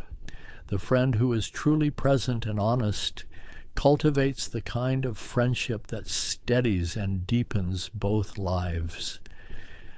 Confucius believed that the transformation of society began with the transformation of the self, and that the transformation of the self was a lifelong project of moral cultivation, study, and practice. He called the ideal human being the Yunzi, the noble person, or the exemplary person, not noble by birth, but noble by the quality of their character and their commitment to ethical life. Learning without thinking is useless, he said. Thinking without learning is dangerous. These 2 great streams, Taoism and Confucianism, would flow alongside each other through Chinese civilization for more than 2,000 years, sometimes in tension, sometimes in dialogue, sometimes merging in the thought of individual philosophers who drew from both. They would be joined eventually by a 3rd great current. Buddhism arrived in China gradually, carried along the Silk Road by traders and monks from Central Asia, beginning in the 1st century CE. Its arrival was not a sudden illumination, but a slow permeation, like ink dropped into a bowl of water, spreading gradually, changing everything it touched while being changed in turn. The encounter between Buddhism and Chinese thought was one of the most creative collisions in intellectual history. Early Buddhist translators struggled to find Chinese words adequate to Sanskrit concepts that had no precise equivalent in Chinese philosophical vocabulary. They reached naturally toward the vocabulary they had, often toward Taoist terminology. Tao was used to translate the Buddhist concept of the path. Wu Wei was used to gesture toward the Buddhist quality of non-attachment, and in this reaching, something new began to form. Over centuries of this creative exchange, a distinctly Chinese form of Buddhism emerged, one that preserved the core of the Buddha's original teaching while taking on the coloration of Chinese sensibility, its love of paradox, its appreciation for the concrete and the immediate, its deep respect for the natural world. This Chinese Buddhism eventually gave rise to the tradition known as Chan, which, as noted earlier, is the Chinese rendering of the Sanskrit dhyana. And Chan Buddhism, carried to Japan in the 12th and 13th centuries, would become Zen, one of the most widely recognized Eastern philosophical traditions in the modern world. But before Zen emerged in Japan, something extraordinary was happening back in India. After the Buddha's death, or parinirvana, the final passing beyond the cycle of birth and death, his teachings were preserved and transmitted by a growing community of monks and nuns.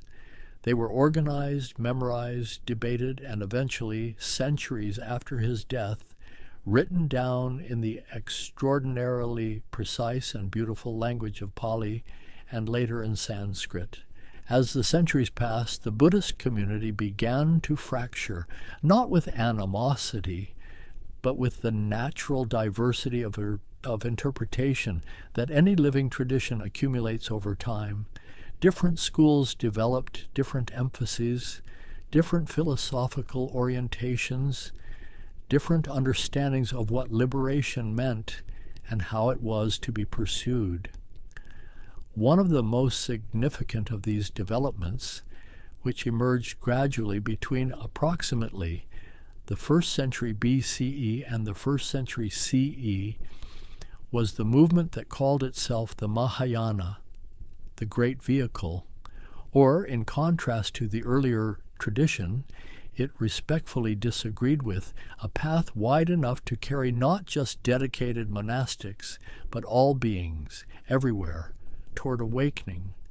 The Mahayana introduced a new ideal, the bodhisattva. A bodhisattva is one who has developed the aspiration to attain awakening not for personal liberation alone, but for the sake of all beings, who turns back again and again from the threshold of final liberation, moved by compassion for the suffering of the world, who dedicates every action, every breath, every moment of practice to the well-being of others. This was a philosophical shift of enormous consequence. It moved the center of gravity of Buddhist practice from the individual pursuit of liberation to something more like an infinite, selfless dedication to the liberation of all, and it opened the tradition to new philosophical explorations of breathtaking depth. Among the most important of these was the philosophy of sunyata, emptiness.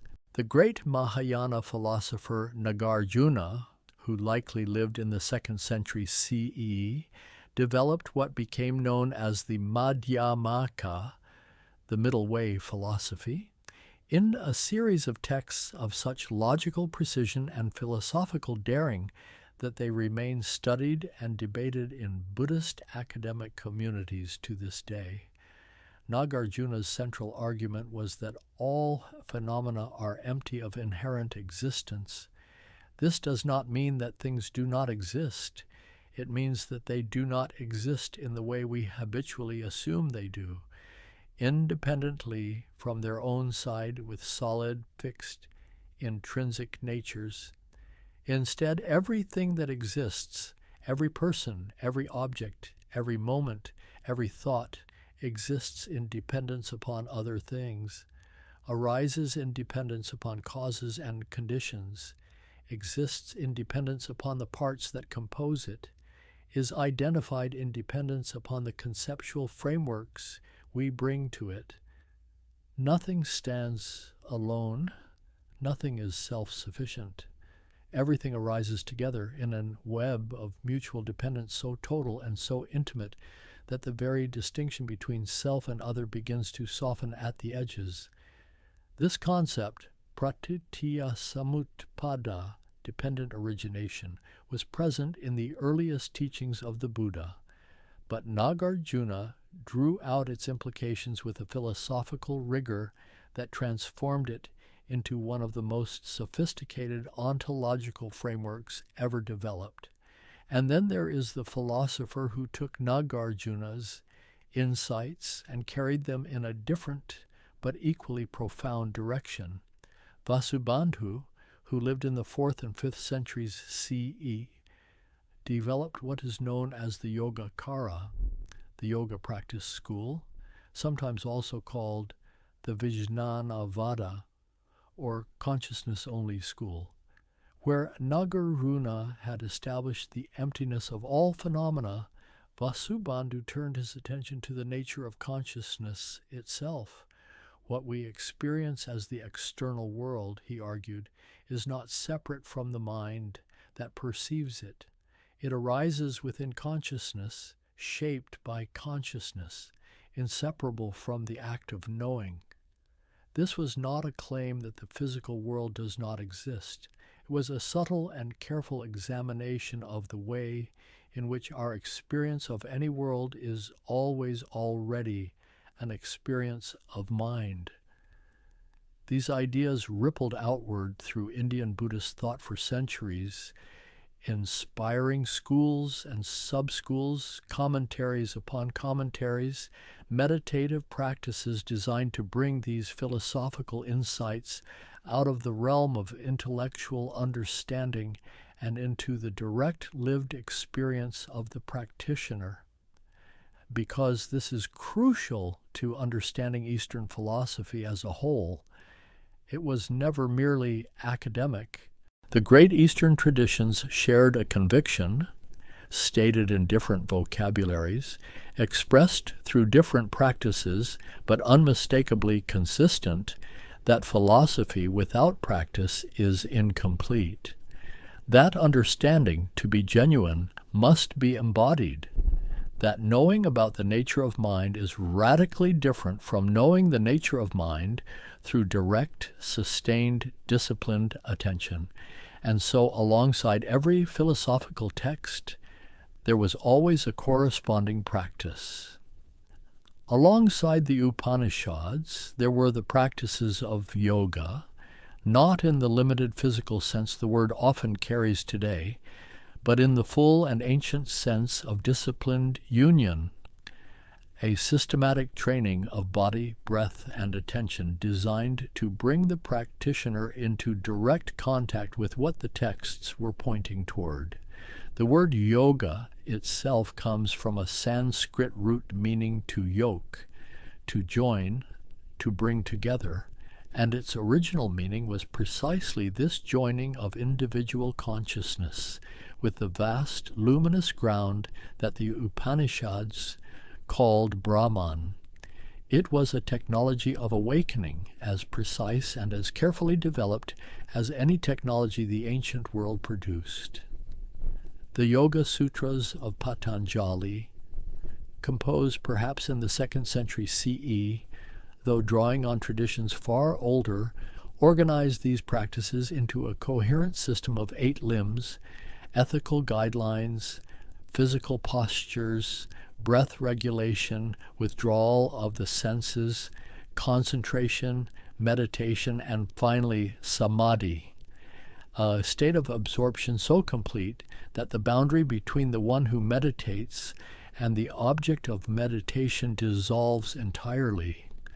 Alongside the teachings of the Buddha, there were the practices of vipassana, insight meditation, in which the practitioner sits in patient, precise attention, watching the arising and passing of each moment of experience without grasping or aversion, gradually coming to know in their own body and mind the truth of impermanence, the truth of suffering, the truth of the absence of a fixed and separate self. Alongside the Tao Te Ching, there were the practices of Qigong and Tai Chi, flowing movements calibrated to the natural rhythms of the body and the world, designed to cultivate the quality of presence and effortless action that Laozi described in the language of poetry. These practices were not supplements to the philosophy. They were the philosophy made flesh. The mountains stand very still in the dark beyond the window, their outlines barely visible against the deep indigo of the sky, and the lamp burns on, steady and patient, as it has always burned. And so the traditions grew, not in isolation, but in constant conversation with one another, each one responding to the others, borrowing and adapting, challenging and deepening, the way musicians in a long improvisation respond to what they hear, finding their own voice more fully by listening carefully to the voices around them. In India, the great period of classical philosophy that stretched from roughly the 4th through the 12th centuries CE became one of the most intellectually fertile eras in human history. Scholars and philosophers of extraordinary sophistication moved through the ancient universities, Nalanda, Vikramashila, Taxila, institutions that drew students from across Asia, from China and Tibet and Southeast Asia, from Central Asia and beyond. Nalanda alone, at its height, is estimated to have housed somewhere between 8,000 and 10,000 students, with a library of such renown that accounts of its destruction by invasion in the 12th century describe the smoke from its burning texts rising for 3 months of burning to consume what centuries of human minds had gathered. It is one of the great losses of intellectual history, and yet the ideas themselves had already traveled too widely to be destroyed. They had been carried in the minds of monks and scholars along every trade route of the ancient world, copied into manuscripts in a dozen languages, woven into the practiced traditions of communities spread across an entire continent. Among the towering figures of this classical Indian period was Adi Shankaracharya, simply called Shankara, who lived in the 8th century CAE, and who, in the course of a life that ended when he was only 32 years old, produced a body of philosophical work of such brilliance and scope that it utterly transformed the landscape of Indian thought. Shankara was a defender and radical developer of the Advaita Vedanta tradition, the non-dual interpretation of the Upanishads. Advaita means not two, and Shankara's central argument, developed with a logical precision that his opponents found almost impossible to counter, was that the appearance of multiplicity and separateness in the world is a kind of fundamental misperception, what the tradition calls Maya, sometimes translated as illusion, though more precisely understood as the appearance of things as other than they are. There is only Brahman, Shankara insisted, only the one infinite, undivided, luminous ground of being, the appearance of a world of separate things, mountains and rivers and lamps and moths and individual human beings moving through their separate lives, is like the appearance of a snake when one looks at a rope in dim light. The snake is not there, but the rope is, and the seeing of the rope as snake is not nothing. It has consequences, it generates behavior, it causes real experiences of fear, until the light improves and the truth is seen clearly. This is one of the most audacious philosophical positions ever maintained by a serious thinker, and Shankara defended it not through mystical assertion but through rigorous philosophical argumentation that engaged with every competing school of his time on their own terms. He traveled throughout India, from his birthplace in Kerala in the far south to the Himalayas in the north, from the eastern coast to the western, establishing monastic centers and debating the leading thinkers of every tradition he encountered. He wrote commentaries on the principal Upanishads, on the Bhagavad Gita, on the Brahma Sutras, the great synthesis texts of the Vedantic tradition, texts of such depth and elegance that they are still the primary reference points for Advaita philosophy today. But even within the Vedantic tradition, Shankara did not go unchallenged. Ramanuja, who lived in the 11th and 12th centuries CE, offered a powerful and deeply felt alternative vision. He agreed with Shankara that Brahman was the ultimate reality, but he argued that the world and individual souls, rather than being illusory projections within Brahman, were genuinely real, the actual body of Brahman, as it were, expressions of the divine that were neither identical with it nor separate from it, but related in the way that a body is related to the self that animates it. This philosophy, known as Vishishtadvaita, or qualified non-dualism, allowed for a quality of devotional relationship with the divine, that pure Advaita, with its emphasis on the ultimate identity of self and Brahman, made difficult to sustain. It opened the philosophical tradition to the great rivers of bhakti, devotional love, that were transforming Indian religious and cultural life during this period, filling it with poetry and music and the kind of direct, personal, emotionally immediate relationship with the sacred that speaks to something very deep in human experience. These debates between non-dualism and qualified non-dualism, between the path of knowledge and the path of devotion, between the ideal of the liberated sage and the ideal of the compassionate bodhisattva, were not merely academic disputes. They were expressions of something fundamental about the diversity of human temperament and the different ways in which human beings encounter and respond to the great questions of existence. Meanwhile, far to the east, the tradition of Buddhism was continuing its extraordinary journey of transformation. When Buddhism arrived in Tibet, beginning in earnest in the 7th century CE during the reign of King Songtsen Gampo, it encountered a culture with its own ancient spiritual traditions, its own ritual practices, its own relationship with the landscape of those extraordinary high-altitude plains and the vast mountain ranges that surrounded them. The encounter produced something unique in the history of world, religion, and philosophy. Tibetan Buddhism absorbed the full philosophical sophistication of late Indian Buddhist thought, the Madhyamaka philosophy of Nagarjuna, the Yogacara of Vasubandhu, the elaborate tantric practices that had developed in India over centuries, and combined them with a structural emphasis on the teacher-student relationship, on elaborate ritual and iconography, and on a systematic approach to the cultivation of consciousness that is arguably the most detailed and comprehensive such system ever developed.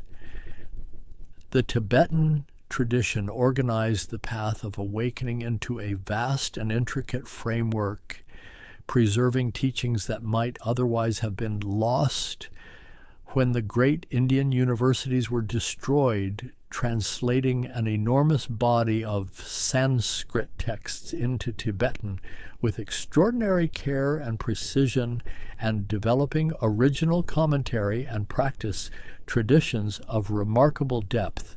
One of the most extraordinary documents of this tradition is the text known in the West as the Tibetan Book of the Dead, the Bardo Thodol, a text designed to be read aloud to the dying and the recently deceased, guiding consciousness through the transitional states between death and rebirth. It describes in luminous and sometimes overwhelming detail a series of experiences that the consciousness encounters after death, experiences that the tradition maintains are reflections of one's own mind, projections of the awareness that was always already present, now encountered without the organizing frameworks of a living body.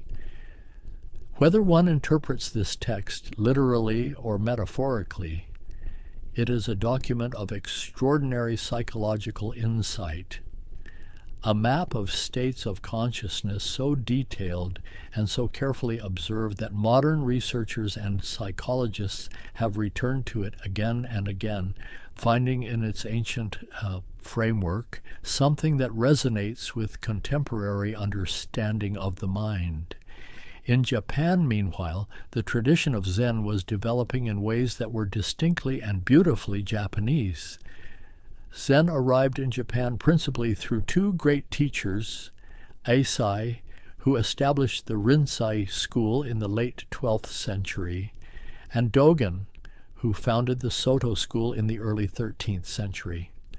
These two schools embodied complementary approaches to the central question of Zen practice, the question of how awakening is to be realized.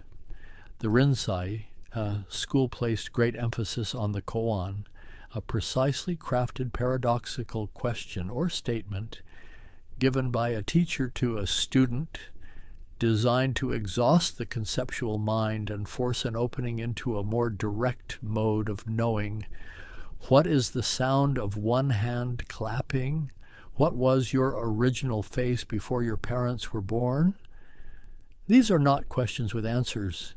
They are questions designed to break the ordinary machinery of question and answer entirely, to push the mind to the edge of what it can grasp conceptually, and then gently, firmly push it off that edge into something wider.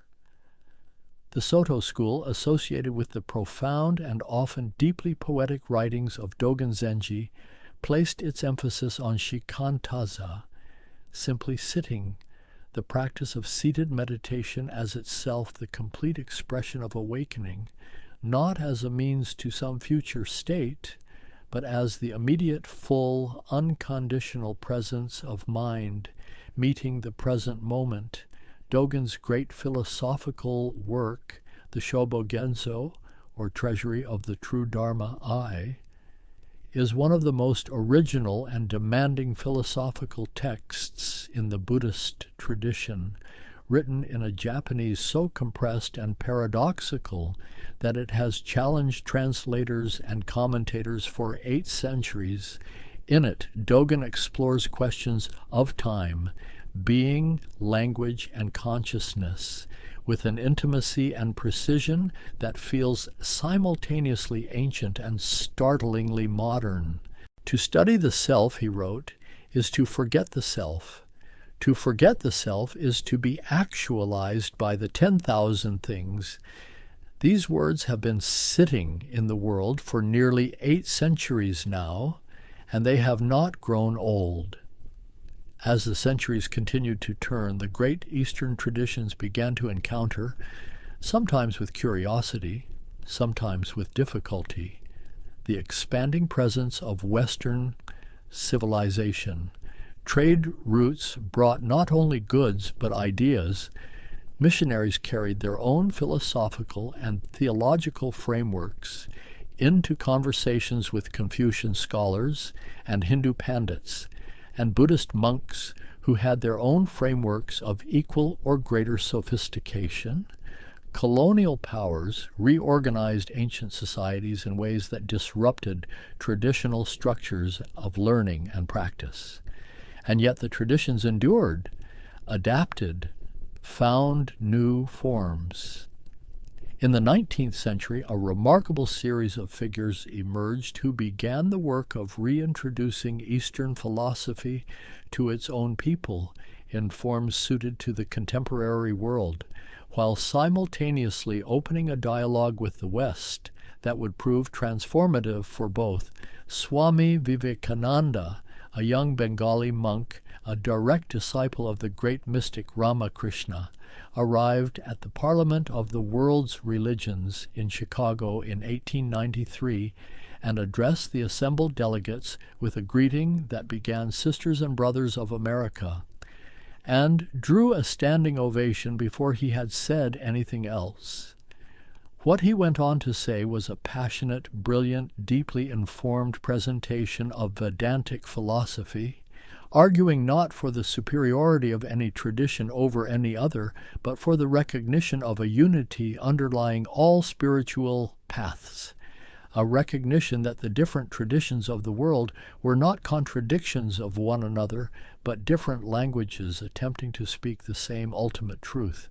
He spent the next several years lecturing across America and Europe, founding the Vedanta Society, writing and speaking with an energy and clarity that introduced tens of thousands of Westerners to Indian philosophical thought for the first time, and simultaneously inspiring a renewal of pride and philosophical self-awareness among educated Indians who had, under colonial influence, been led to doubt the value of their own traditions. In Japan, the philosopher and Zen teacher D.T. Suzuki was undertaking a parallel project, translating and interpreting Zen Buddhist thought for Western audiences with such skill and sensitivity that his influence on 20th century Western intellectual and artistic life is difficult to overstate, that the beat writers, the abstract expressionist painters, the early pioneers of what would become the mindfulness movement, all of them passed through the gateway that Suzuki opened. And in China, as the 20th century brought convulsions of political and social upheaval, the ancient traditions found themselves under extraordinary pressure.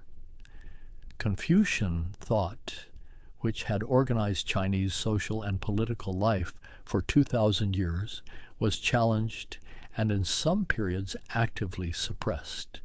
Taoist and Buddhist communities struggled to maintain their practices through decades of dramatic change, yet something persisted.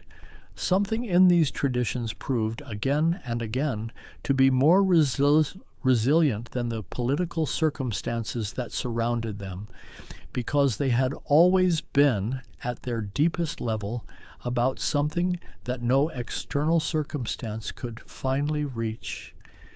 They were about the nature of awareness itself, about what is present before thought arises, about the quality of attention brought to a single breath, a single moment, a single cup of tea held in two hands in the quiet of an ordinary morning.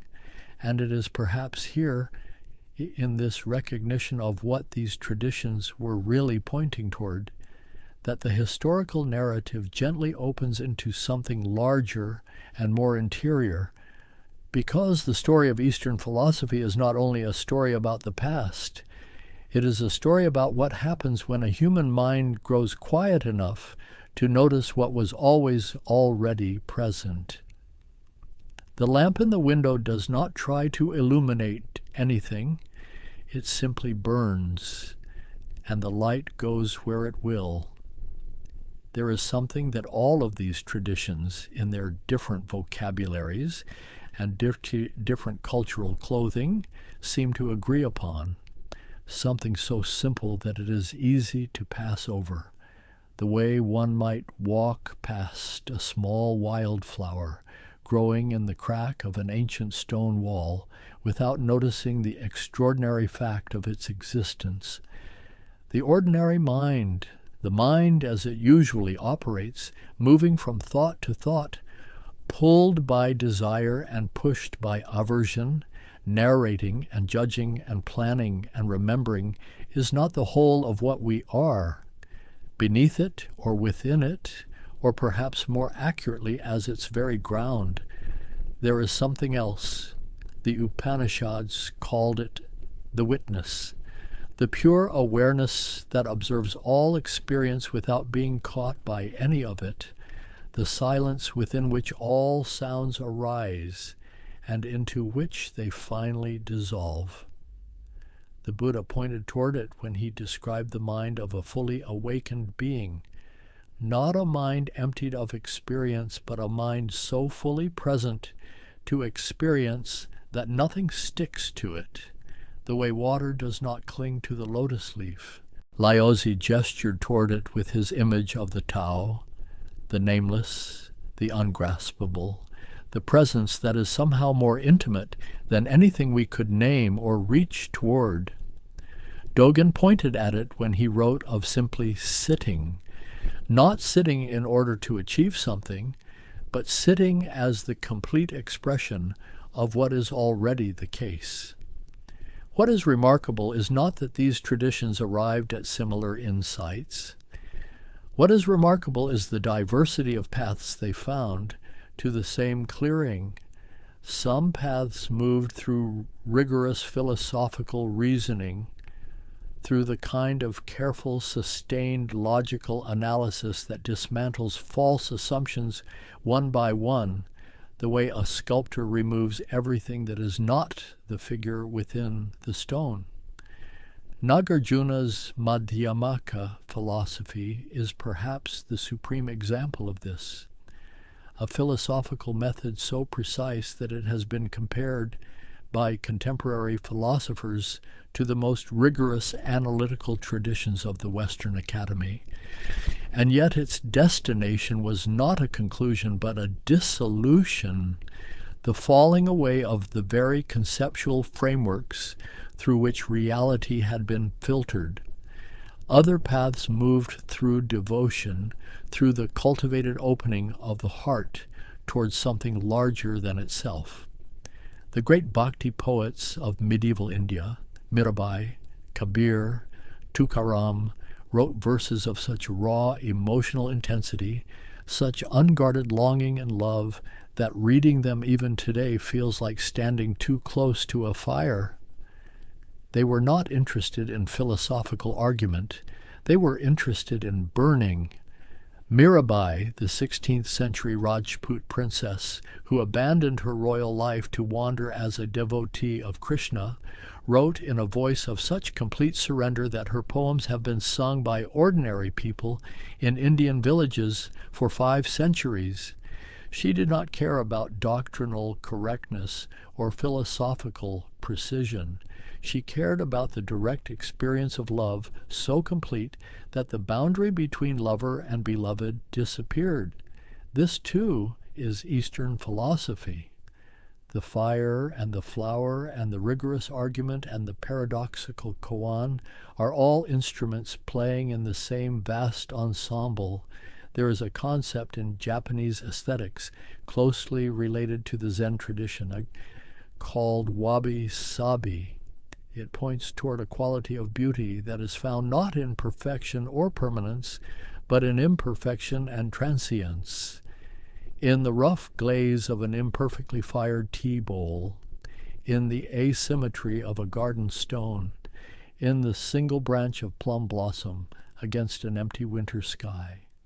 Wabi-sabi is the aesthetic expression of impermanence, of the Buddhist truth of anicca, which holds that all conditioned things arise and pass away, that nothing in the realm of experience holds its shape forever. And rather than meeting this truth with grief or resistance, wabi-sabi meets it with a kind of gentle, open-eyed appreciation, finding in the very fact of transience a quality of poignancy that makes beautiful things more beautiful, not less.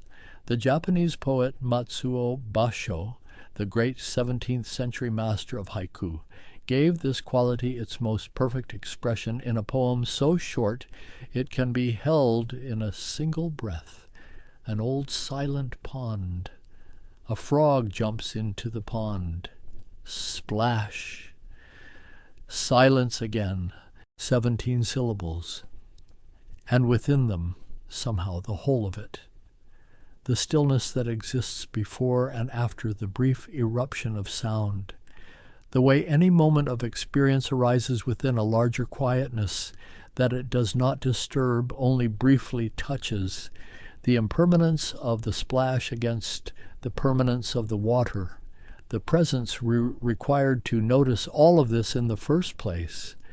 There is also the concept of interconnectedness, what the Buddhist tradition calls Indra's net, an ancient image from the Avatamsaka Sutra of an infinite net stretching in all directions with a jewel at every node, and every jewel reflecting every other jewel, so that to look into any one jewel is to see, reflected within it, the light of all the others.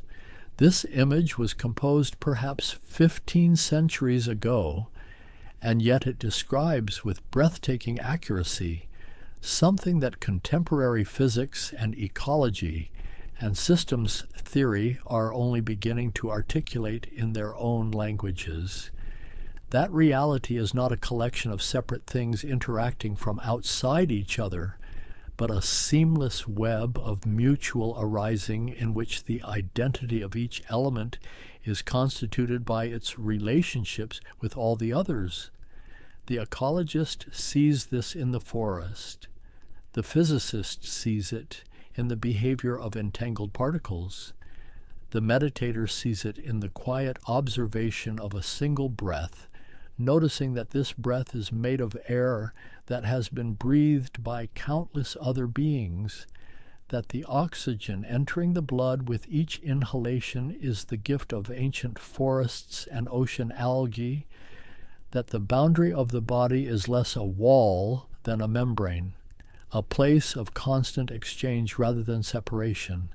And this is perhaps the most quietly radical gift that Eastern philosophy offers to the modern world, not as an exotic import or a spiritual commodity, but as a genuine alternative framework for understanding what we are and how we are related to everything else. The modern world has been shaped in profound ways by a philosophical tradition that emphasizes separation, the separation of self from world, of mind from body, of human beings from the natural systems that sustain them. These separations have had consequences, some of them magnificent, producing the extraordinary achievements of science and technology and individual human freedom, and some of them deeply troubling, producing the isolation and fragmentation that so many people in the modern world feel as a kind of unnamed ache at the center of their lives.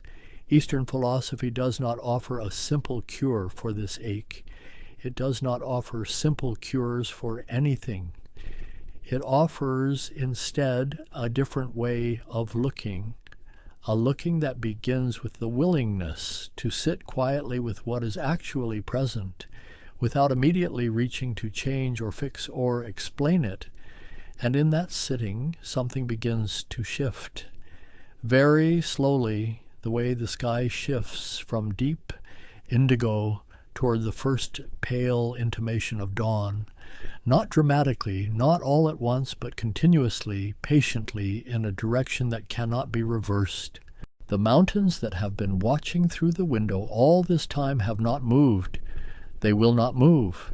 And yet in the hours of this long, quiet night, something in the quality of attention with which they are seen has gently changed. The mist in the valley has thinned slightly, just enough that the river is visible again, a dark ribbon of movement catching the faint reflected light of stars, still carrying its ancient water toward the sea, still murmuring in its low and steady voice.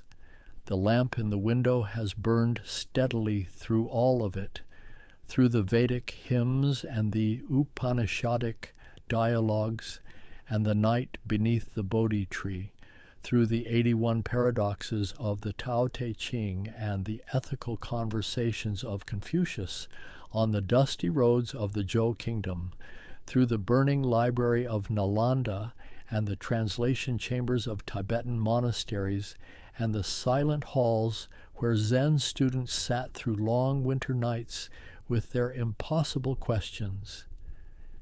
It has burned through all of this, and it is still burning. There is something consoling about that image, something that has nothing to do with argument or doctrine or the careful parsing of philosophical positions.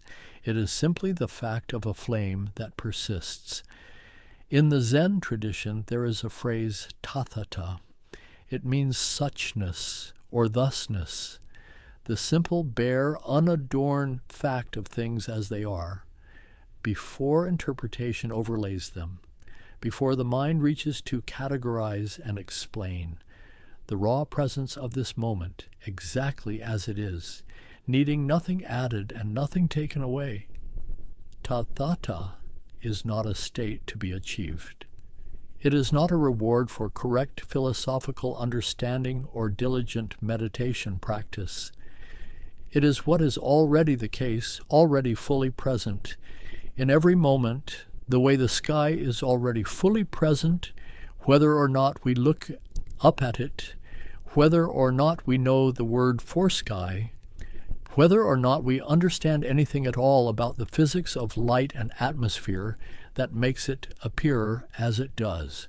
The Eastern philosophical traditions, in all their extraordinary diversity, are perhaps best understood as different ways of pointing toward this already present Hobais reality, different gestures towards something that cannot be given because it is already here, different fingers pointing at the same moon.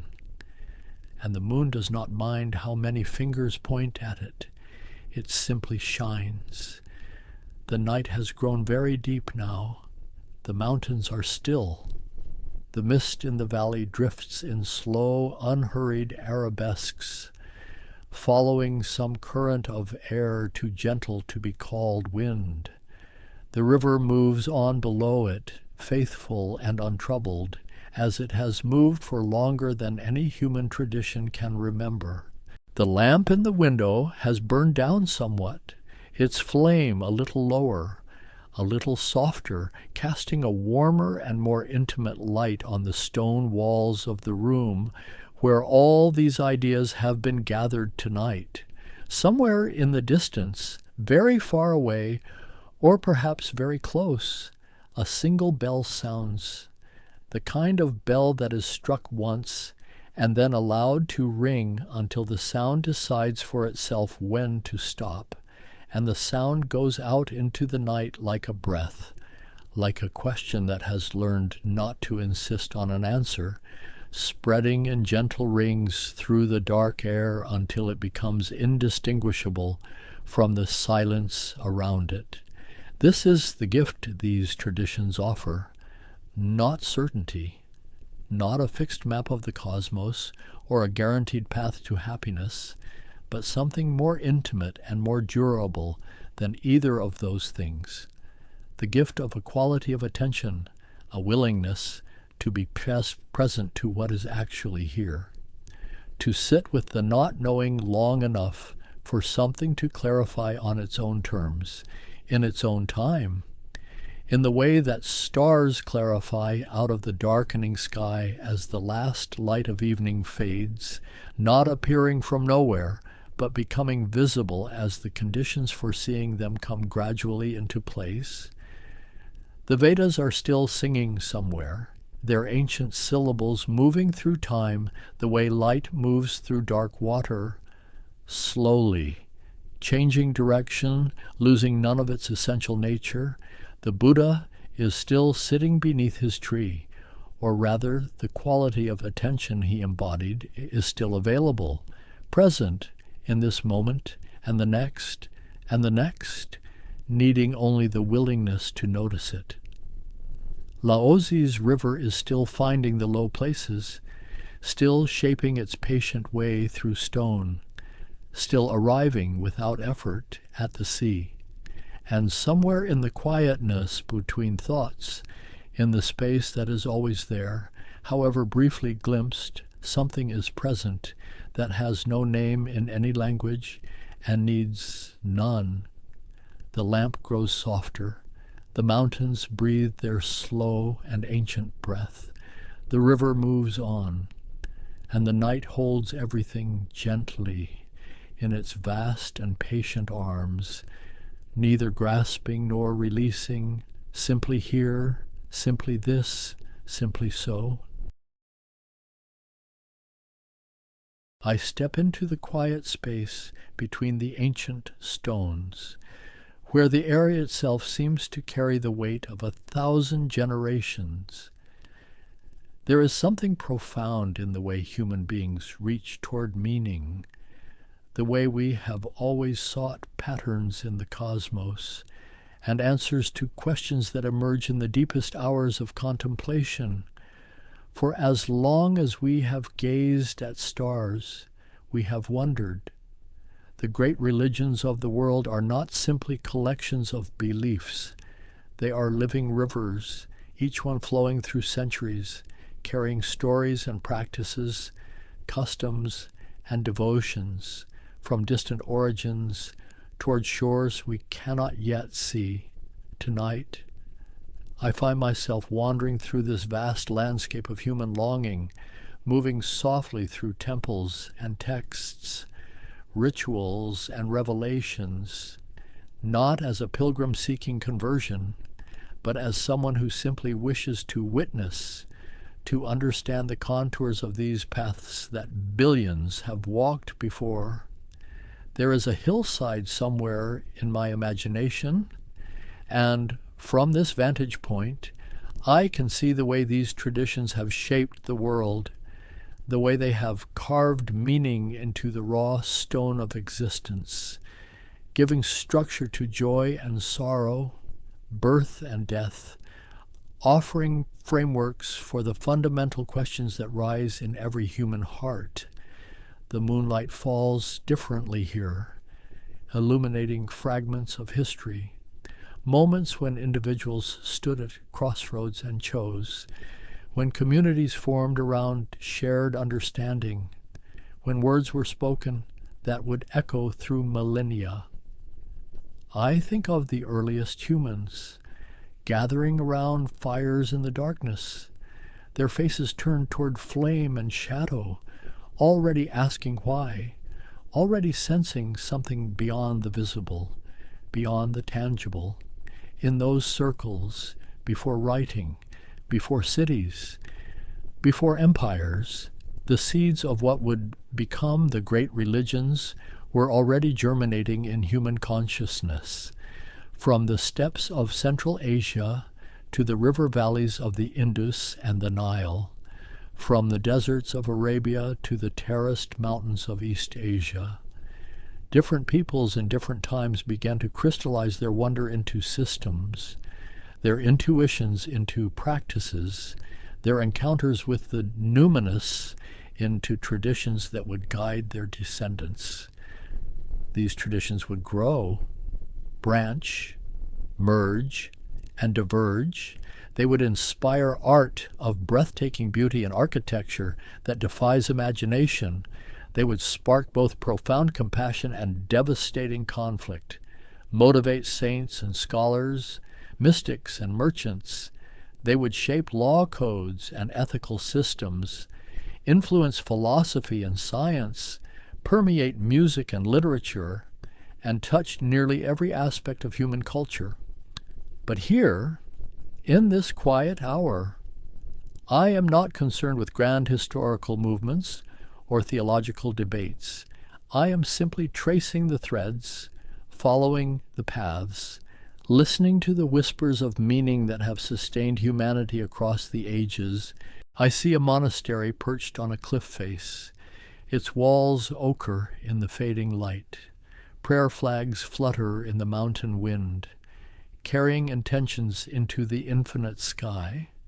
Somewhere far below, a river winds through green valleys, indifferent to the devotions offered above. I see a mosque at twilight, its minarets rising like fingers pointing towards something beyond. The call to prayer drifts across rooftops and alleyways, a reminder that has marked the rhythm of days for countless generations. Inside, geometric patterns of impossible intricacy draw the eye inward, toward center, toward unity. I see a cathedral with stained glass windows that transform ordinary sunlight into cascades of color, telling stories to those who cannot read, offering beauty as a form of prayer. The vaulted ceiling arches overhead, creating space that feels somehow larger than the physical dimensions would suggest. I see a temple complex where incense smoke curls upward, where offerings of flowers and fruit are laid before representations of the divine in myriad forms, where the boundaries between the sacred and the everyday blur into something continuous, something whole. Each of these spaces, and countless others, serves as a doorway, a threshold between the ordinary world and something else, something that different traditions name differently, but perhaps in some mysterious way point toward with similar longing. And so I begin to walk slowly through this landscape of human seeking, letting the details accumulate like snow falling softly on winter ground, each flake distinct, each contributing to the quiet beauty of the whole. The story begins in places so ancient that certainty dissolves into legend, into fragments of pottery and faded inscriptions, into oral traditions passed from generation to generation before anyone thought to write them down. In the river valleys of the Indus, more than 4,000 years ago, a civilization flourished. Cities rose with sophisticated drainage systems and planned streets, and though the script they left behind remains undeciphered, the seals and figurines suggest a people already engaged with questions of the sacred. Already there were ritual baths suggesting purification. Already there were symbols that hint at devotion. From this ancient Indus culture and from the migrations of peoples who called themselves Arya, the noble ones, there emerged over centuries what would become the oldest living religious tradition, the Vedas. Collections of hymns and rituals were composed and preserved with such precision that scholars marvel at their faithful transmission across millennia. These were not written initially, but memorized, chanted, passed from teacher to student in an unbroken chain of sound. The Rig Veda speaks of cosmic principles, of Indra, the storm god, and Agni, the fire, of Rita, the fundamental order underlying all existence. The priests who tended the sacred fires understood themselves as maintaining the very structure of reality through their rituals, through their perfect pronunciation of sacred syllables that held power in their sound itself. But this was only the beginning. For over centuries, the tradition that would become known as Hinduism, though that name came much later, continued to evolve. The Upanishads emerged, philosophical texts that questioned the earlier ritual focus, that turned inward, seeking Brahman, the ultimate reality, and Atman, the essential self, exploring the possibility that these two, the cosmic and the individual, might be fundamentally one. Far to the east, in the land that would become China, other ancient currents were flowing. In the Yellow River Valley, Bronze Age kingdoms rose and fell, and people sought to understand the patterns of heaven and earth. The concept of Tian, heaven, emerged, a cosmic force that granted legitimacy to rulers and demanded ethical conduct. By the time of the Zhou dynasty, around 3,000 years ago, the Chinese had developed elaborate systems of divination, of ancestor veneration, of ritual propriety. They understood the world as animated by forces that required careful negotiation, by spirits that demanded respect. Into this world, in the 6th century before the Common Era, came a remarkable flowering of wisdom.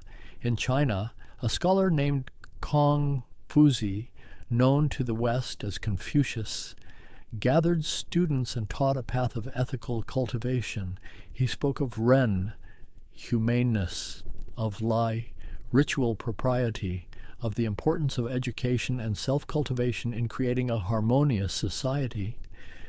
Confucius looked backward to what he believed was a golden age of virtuous rulers, and forward to a world where people might embody these ancient virtues in their daily lives. He taught that society depended not on laws alone, but on the cultivation of character, that a ruler should lead through the moral example. That relationship should be governed by reciprocal duties and sincere respect. At nearly the same time, another Chinese sage whose name means old master, Laozi, supposedly wrote a brief text of profound paradoxes. The Tao Te Ching spoke of the Tao, the way, a principle that flows through all things, that cannot be named or grasped, but can perhaps be followed.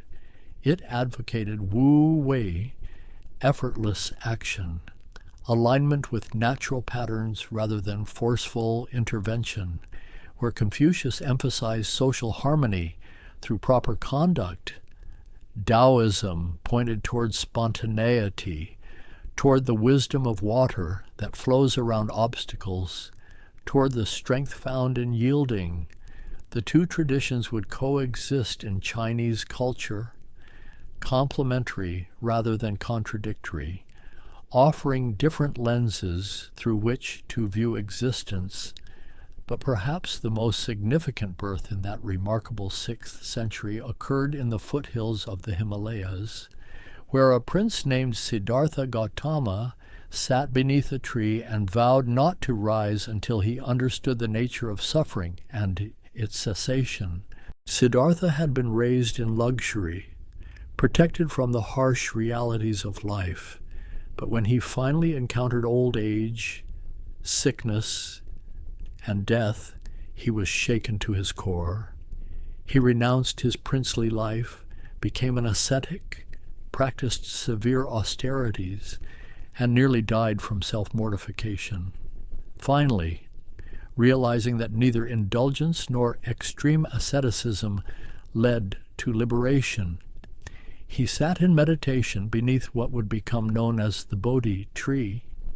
And there, after a night of deep meditation, he achieved enlightenment, awakening to the nature of reality and the path to freedom from suffering.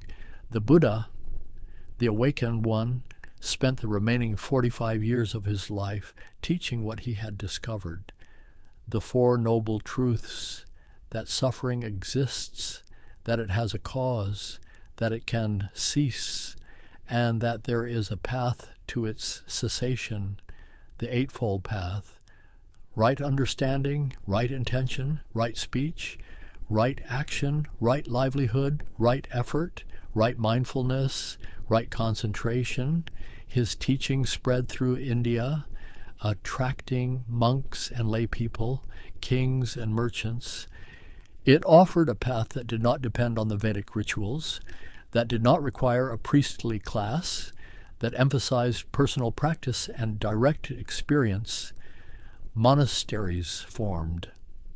The Sangha, the community of practitioners, grew, and the Dharma, the teaching, began its long journey across Asia. Meanwhile, in the lands around the Mediterranean, other traditions were taking shape. The people who would become known as Jews traced their origins to Abraham, who left the city of Ur perhaps 4,000 years ago, called by a voice to journey to an unknown land, to enter into covenant with a God who was not merely the strongest among many gods, but the only God, creator of heaven and earth. This was a revolutionary idea: monotheism, the insistence that there is one God alone.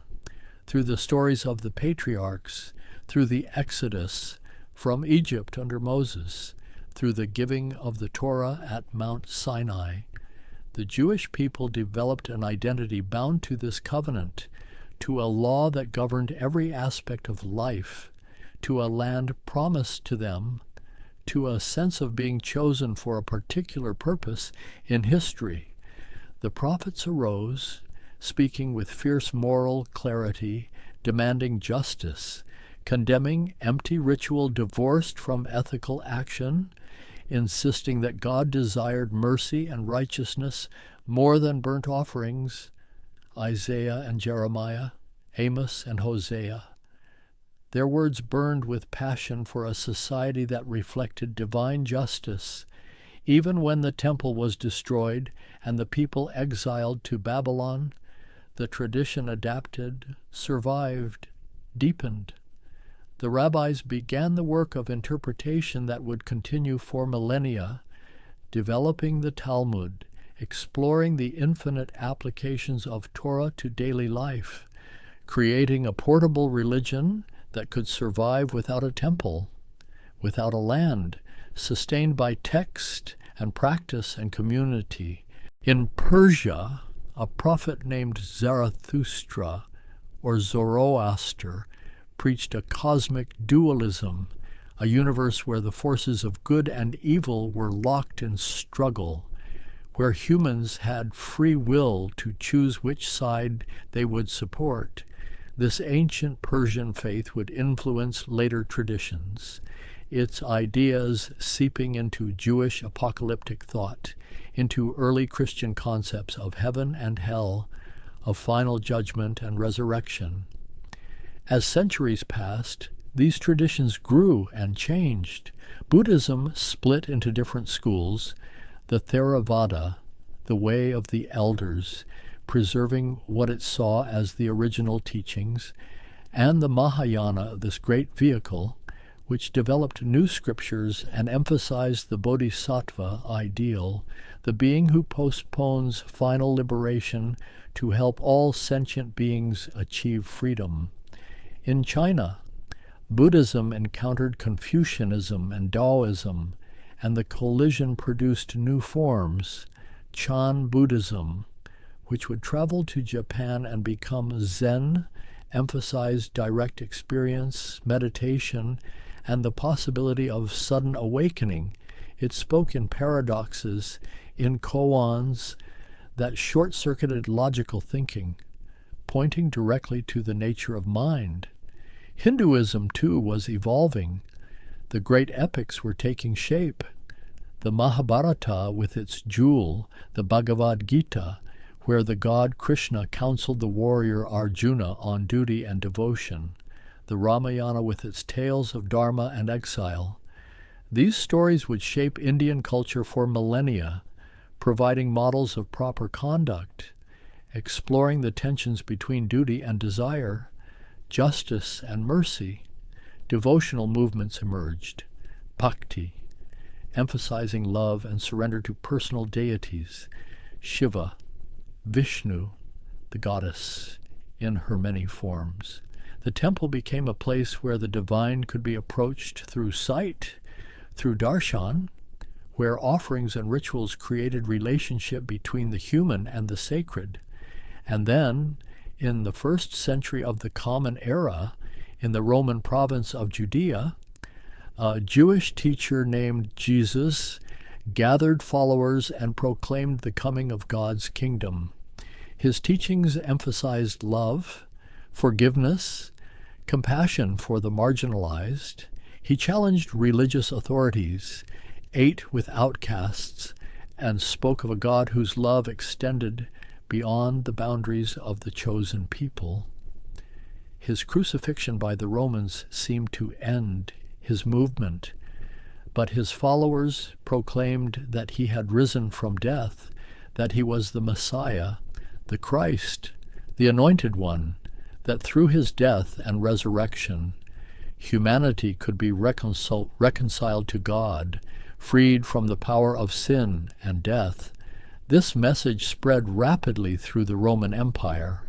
Paul of Tarsus, a persecutor of the early church who became its greatest advocate, carried the gospel to Gentile communities, arguing that faith in Christ transcended the requirements of Jewish law, that Jew and Greek, slave and free, male and female were all one in Christ Jesus.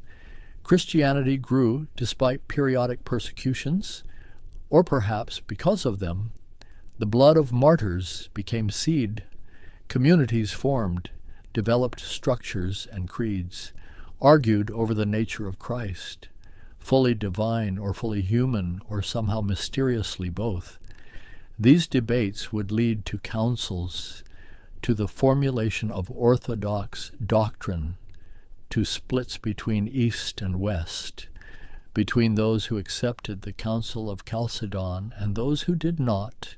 By the 4th century, when the Roman Emperor Constantine converted and Christianity became first tolerated and then the official religion of the empire, the tradition had already spread far beyond the Mediterranean to Ethiopia, to Armenia, to communities scattered from Spain to India. Monasticism emerged, first in the deserts of Egypt, where individuals fled the corruption of the world, seeking God in solitude and prayer, then in communities bound by rules like that of Benedict, offering an alternative to the warrior culture and material striving of the age. The monasteries became centers of learning, preserving classical texts through the chaos of empire's collapse, copying manuscripts by candlelight, maintaining islands of literacy in a sea of turbulence, and all across the world, in ways both parallel and intersecting, human beings continued to seek, to question, to build systems of meaning and practice that could hold the weight of existence.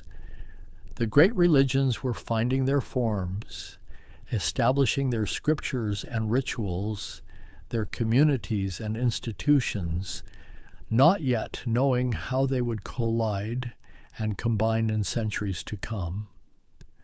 The 7th century brought new thunder to the world, a voice crying out in the desert, proclaiming the unity of God with an urgency that would reshape continents.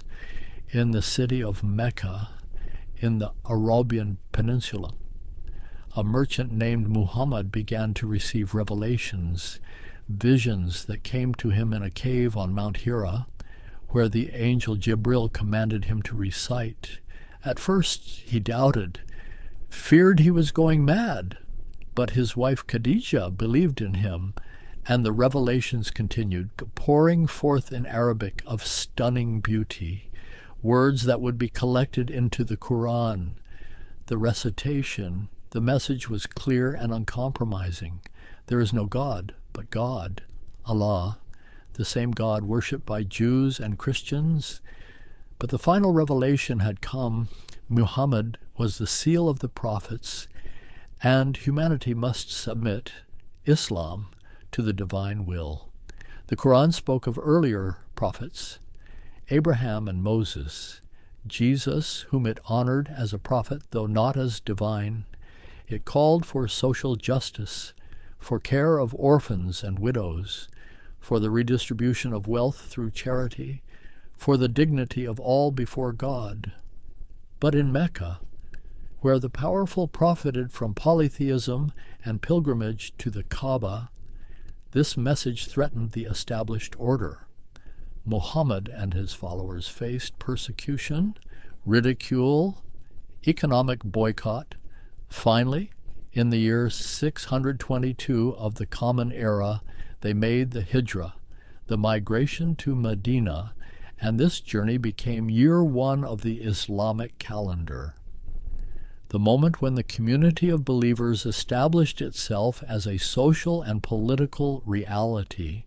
In Medina, Islam took shape not just as a set of beliefs, but as a complete way of life. The 5 pillars gave structure to practice: the declaration of faith, prayer 5 times daily facing Mecca, charity to the poor, fasting during the month of Ramadan, and pilgrimage to Mecca for those who were able. These were not suggestions, but obligations. The framework within which a Muslim life unfolded, the community grew, and within a decade, Muhammad returned to Mecca in triumph, cleansing the Kaaba of its idols, establishing the city as the spiritual center of Islam. When he died in 632, the question of succession split the community. Those who became Sunni believed the leader should be chosen by the community, while those who became Shia believed leadership should remain in Muhammad's family through his cousin and son-in-law Ali. This division would shape Islamic history, but it did not slow the extraordinary expansion of the faith. Within a century of Muhammad's death, Islamic rule extended from Spain to India. Damascus and Baghdad became centers of a civilization that preserved and extended a Greek philosophy, that developed algebra and algorithms, that made advances in medicine and astronomy that Europe would not match for centuries. The Abbasid Caliphate in Baghdad became a golden age of Islamic culture. The House of Wisdom translated texts from Greek and Sanskrit. Scholars like Al-Khwarizmi and Ibn Sina, known in the West as Avicenna, made contributions that would influence world thought.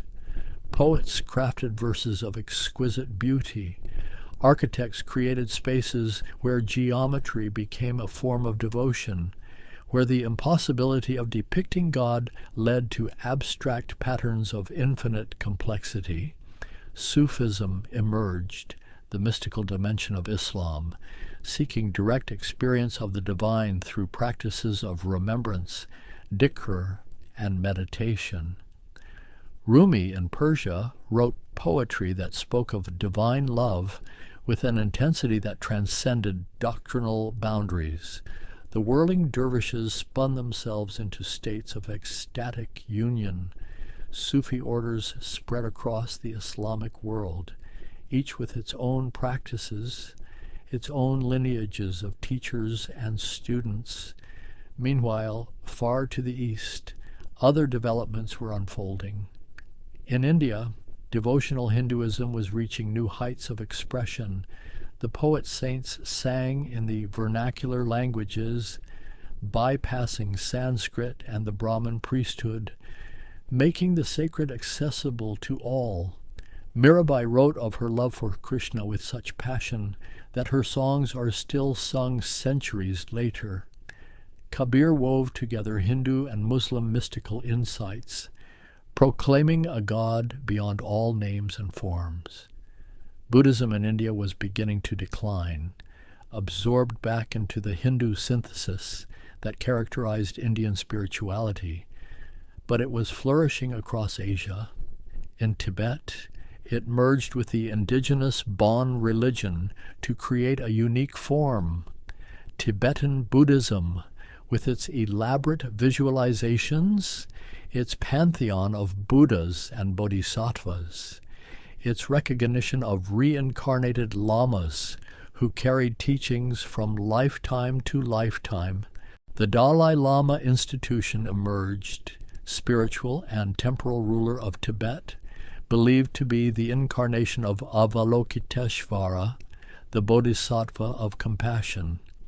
Each Dalai Lama was discovered as a child through signs and tests, trained in philosophy and meditation, prepared to guide the Tibetan people. In China, the three teachings, Confucianism, Buddhism, and Taoism, coexisted and interpenetrated. A scholar might be Confucian in his public service, Taoist in his private moments, and Buddhist in his contemplation of mortality. This was not seen as contradiction, but as completeness, different tools for different aspects of life. In Japan, Buddhism arrived in the 6th century and merged with the indigenous Shinto, the way of the kami, the spirits that inhabited mountains and rivers, trees and waterfalls.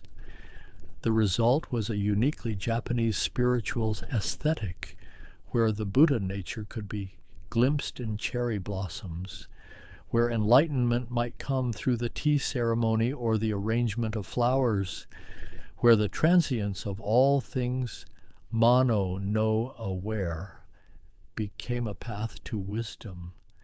Zen temples created gardens of raked gravel, where patterns suggested water, where stones became mountains, where emptiness was carefully cultivated as a form of fullness. Monks practiced zazen, sitting meditation, for hours, seeking the breakthrough of Kensho, the seeing into one's true nature, the koan, paradoxical questions like, what is the sound of one hand clapping, became tools to crack open conceptual thinking, to reveal what lies beneath the surface of rational mind. Christianity, meanwhile, was experiencing its own transformations. The split between Eastern Orthodoxy and Western Catholicism formalized in 1054, though it had been developing for centuries. Language, festus, theology, and politics all played roles. The Orthodox maintained the use of icons, seeing them as windows into the divine, while being careful not to worship the images themselves. The divine liturgy in the Orthodox churches became a participation in heavenly worship, where incense and chant, gold and candlelight created an atmosphere of transcendence. In Western Europe, the Catholic Church became the dominant social institution, providing not just spiritual guidance but education, health care, and social services. The great cathedrals rose, Gothic spires reaching toward heaven, their construction taking generations. Whole communities devoting resources to create spaces worthy of encountering the divine. Monasteries like Cluny became centers of reform, attempting to maintain spiritual purity in an age of political corruption. Monks copied manuscripts in scriptoria, their careful calligraphy preserving knowledge through the medieval period. The Benedictine motto, ora et labora, pray and work, shaped a spirituality that saw all labor as potentially sacred, all daily tasks as forms of devotion. Universities emerged from cathedral schools, Paris and Oxford, Bologna and Cambridge, where scholars grappled with questions of faith and reason. Thomas Aquinas in the 13th century created a massive synthesis, attempting to reconcile Aristotelian philosophy with Christian theology, arguing that faith and reason were compatible, that both were paths to truth that ultimately converged in God. But this medieval synthesis was already beginning to crack. The Black Death in the 14th century killed perhaps a third of Europe's population, shaking faith in divine providence, raising questions about suffering and justice. The Renaissance brought renewed interest in classical learning, in human achievement and potential, in the beauty of the physical world. Humanists like Erasmus called for reform, for return to the sources, for Christianity purified of medieval accretions. In 1492, the same year Columbus sailed, the last Muslim kingdom in Spain fell, ending nearly 8 centuries of Islamic presence in Iberia. It had been a complex coexistence, periods of convivencia where Muslims, Christians, and Jews lived alongside one another, translated each other's texts, influenced each other's thought, interspersed with periods of conflict and persecution. The Spanish Inquisition sought religious uniformity. Jews were expelled or forced to convert. Muslims faced the same choice. The purity of blood statutes attempted to root out any trace of Jewish or Muslim ancestry. Even among converts, this intolerance was spreading, but so too were new possibilities. In 1517, a German monk named Martin Luther nailed 95 theses to a church door, protesting the sale of indulgences, the corruption he saw in the church hierarchy. What began as a call for reform became a revolution. The Protestant Reformation split Western Christianity, asserting that salvation came through faith alone, that Scripture was the ultimate authority, that every believer could approach God directly without priestly mediation. The printing press, recently invented, spread these ideas with unprecedented speed. Suddenly, the Bible could be translated into vernacular languages, printed and distributed, read by ordinary people in their own tongues. The monopoly on interpretation was breaking. Different denominations emerged: Lutheran, Reformed, Anglican, Anabaptist, each with its own understanding of Scripture and practice. The Catholic Church responded with the Counter-Reformation. The Council of Trent reaffirmed traditional doctrine while addressing some abuses. The Jesuits formed a new order dedicated to education and missionary work, bringing an intellectual rigor to the defense of Catholicism. Francis Xavier traveled to India and Japan, Matteo Ricci to China. attempting to present Christianity in forms that resonated with local cultures. In India, the Mughal Emperor Akbar in the 16th century attempted a grand synthesis, inviting scholars from different faiths to his court, creating a new religion, Din-e-Ilahi, that drew from Islam and Hinduism, Zoroastrianism and Jainism. Though it did not survive his death, it represented an impulse toward unity, toward finding the common core beneath different expressions. Sikhism emerged in the Punjab, founded by Guru Nanak in the late 15th century. It rejected the caste system, affirmed the equality of all before God, drew from both Hindu devotional traditions and Islamic monotheism while claiming to transcend both. The 10 gurus who followed established practices, the community meal, where all sat together regardless of caste, the final guru, declaring that the scripture itself, the Guru Granth Sahib, would be the eternal guru. The Sikhs developed a martial tradition, defending their faith and community, while maintaining emphasis on meditation and service. Across the world, in ways both violent and peaceful, these traditions were encountering one another.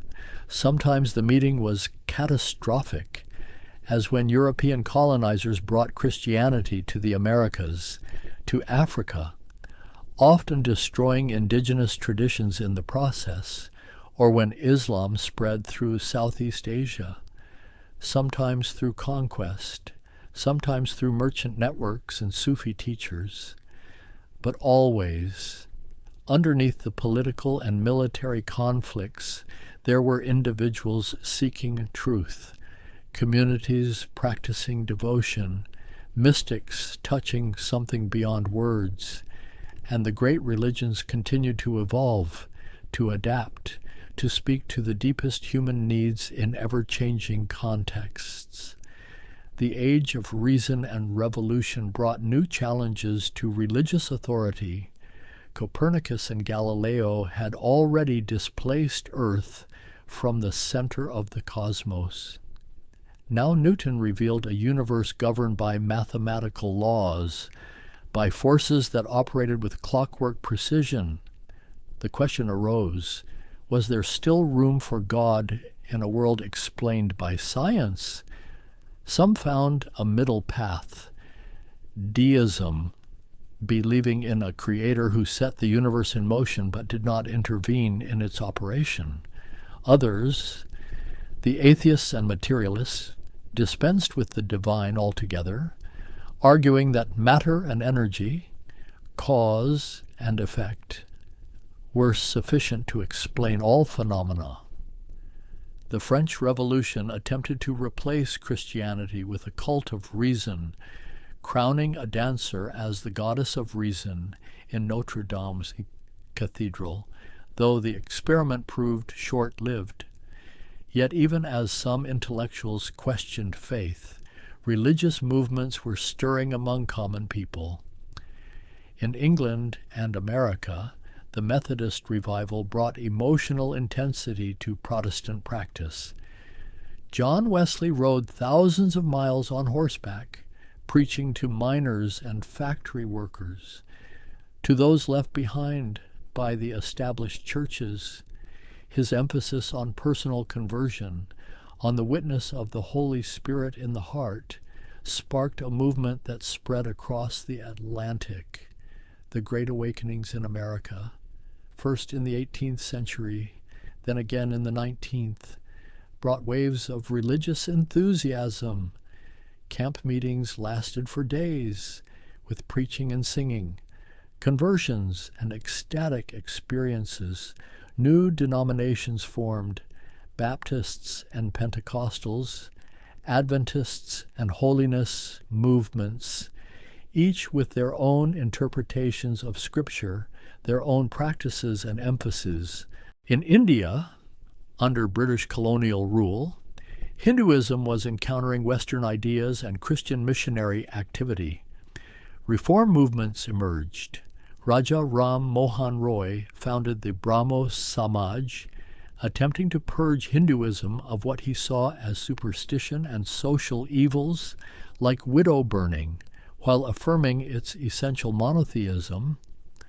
Swami Vivekananda brought Hindu philosophy to the West, speaking at the Parliament of World Religions in Chicago in 1893, presenting Vedanta as a universal spirituality that encompassed all religions. The Ramakrishna mission combined meditation and social service, arguing that serving the poor was serving God. This socially engaged Hinduism responded to Christian critiques while maintaining pride in Indian spiritual traditions. Mahatma Gandhi would later develop his philosophy of nonviolent resistance, satyagraha, drawing from Hindu concepts of ahimsa, non-harm, from the Bhagavad Gita's teaching on detachment, from Jesus' Sermon on the Mount, and from Thoreau's civil disobedience. Buddhism was also experiencing revival and reform in Sri Lanka and Southeast Asia. Western-educated Buddhists began articulating their tradition in modern terms, emphasizing its rational and empirical aspects, its lack of dependence on a creator God, its compatibility with science. The Theosophical Society, founded by Madame Blavatsky, brought Western seekers to Buddhist teachers, beginning a flow of Dharma transmission that would accelerate in the 20th century. In Japan, the Meiji Restoration brought rapid modernization. The government promoted state Shinto, emphasizing emperor worship and national identity, while Buddhism faced persecution and pressure to adapt. Some Buddhist teachers responded by emphasizing social engagement, by founding new movements that could speak to modern concerns. The seeds were being planted for Buddhism's eventual flourishing in the West. Islam, in the 19th century, faced colonial domination across much of the Muslim world. European powers controlled vast territories from North Africa to South Asia, imposing their laws and economic systems, promoting Christianity and Western education. Muslim thinkers responded in different ways. Some, the modernists, argued for reinterpretation of Islamic law in light of contemporary needs, for embracing science and democracy while maintaining Islamic identity. Others, like the Wahhabi movement in Arabia, called for a return to what they saw as pure Islam, stripping away centuries of tradition and innovation, rejecting Sufism and saint veneration, insisting on literal interpretation of Quran and Hadith. This tension between modernist and traditionalist, between accommodation and resistance, would shape Islamic thought into the present day. The Ottoman Empire, for centuries the dominant Muslim power, was crumbling. The Caliphate, which had provided at least symbolic unity to Sunni Islam, would be abolished by the secular Turkish Republic in 1924, leaving a vacuum of authority. The colonial period drew arbitrary borders, creating nation-states that often divided ethnic and religious communities, planting seeds of future conflicts. Judaism, too, was transforming. The Haskalah, the Jewish Enlightenment, brought secular education and engagement with European culture. Reform Judaism emerged in Germany, adapting practice to modern life, conducting services in the vernacular, questioning the binding nature of traditional law, emphasizing ethical monotheism over ritual observance. In response, Orthodox Judaism consolidated, defining itself more sharply, while conservative Judaism sought a middle path, maintaining traditional practice while allowing for historical development. And among the Jews of Eastern Europe, Hasidism flourished, emphasizing joy and devotion, the presence of God in all things, the power of the tzaddik, the righteous teacher, to intercede and guide. Zionism arose, the movement for a Jewish homeland, driven partly by persistent anti-Semitism in Europe, partly by a desire to normalize the Jewish people, to become a nation like other nations, rather than a dispersed minority, always vulnerable to persecution. Theodor Herzl organized the first Zionist Congress in 1897, and the long campaign for a Jewish state began. The 20th century brought catastrophes and transformations beyond anything previous generations had imagined. The First World War shattered European confidence, killed millions, destroyed empires. Wilfred Owen wrote bitter poetry about the old lie. Dulce et decorum est, pro patria mori, questioning the religious and patriotic certainties that had sent young men to die in trenches. The Russian Revolution created the first officially atheist state, shutting down churches and mosques, persecuting clergy, promoting scientific materialism as the only acceptable worldview. Yet even under severe repression, faith persisted, going underground, maintained in secret, in kitchens and forests, in whispered prayers and hidden icons. The Holocaust, the Shoah, murdered 6 million Jews, destroying entire communities that had existed for centuries in Europe. The theological crisis was profound. How could a good God allow such evil? Where was divine justice? Some lost faith entirely. Others found it tested but ultimately sustained. Still others developed new theologies, emphasizing human responsibility, questioning old certainties about providence and chosenness. The establishment of Israel in 1948 gave Jews a homeland, but also created new conflicts, displacing Palestinian Arabs, beginning a struggle that continues to this day, intertwining religion and politics in ways that complicate both. After World War II, the colonial empires crumbled.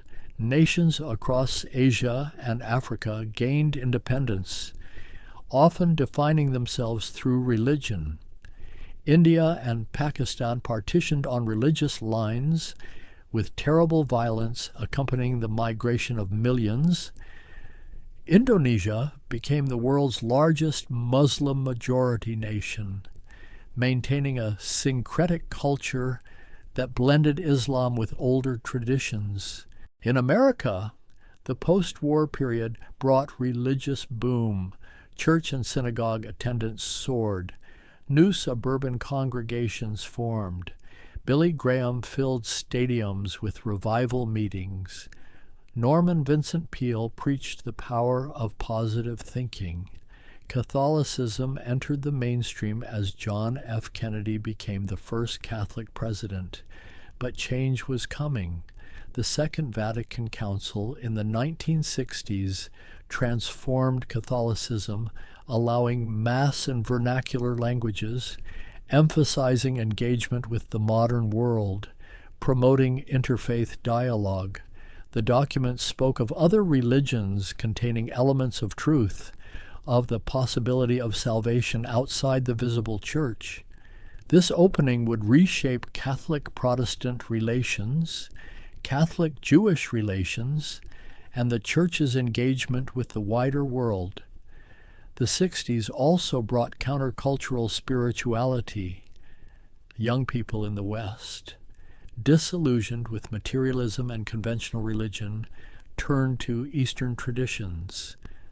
Maharishi Mahesh. Yogi brought transcendental meditation to celebrities and masses. Buddhist meditation centers opened. Zen became fashionable. The Beatles visited India, and suddenly yoga and mantras entered Western consciousness. Some of this was superficial, spiritual consumerism. picking and choosing elements divorced from their contexts.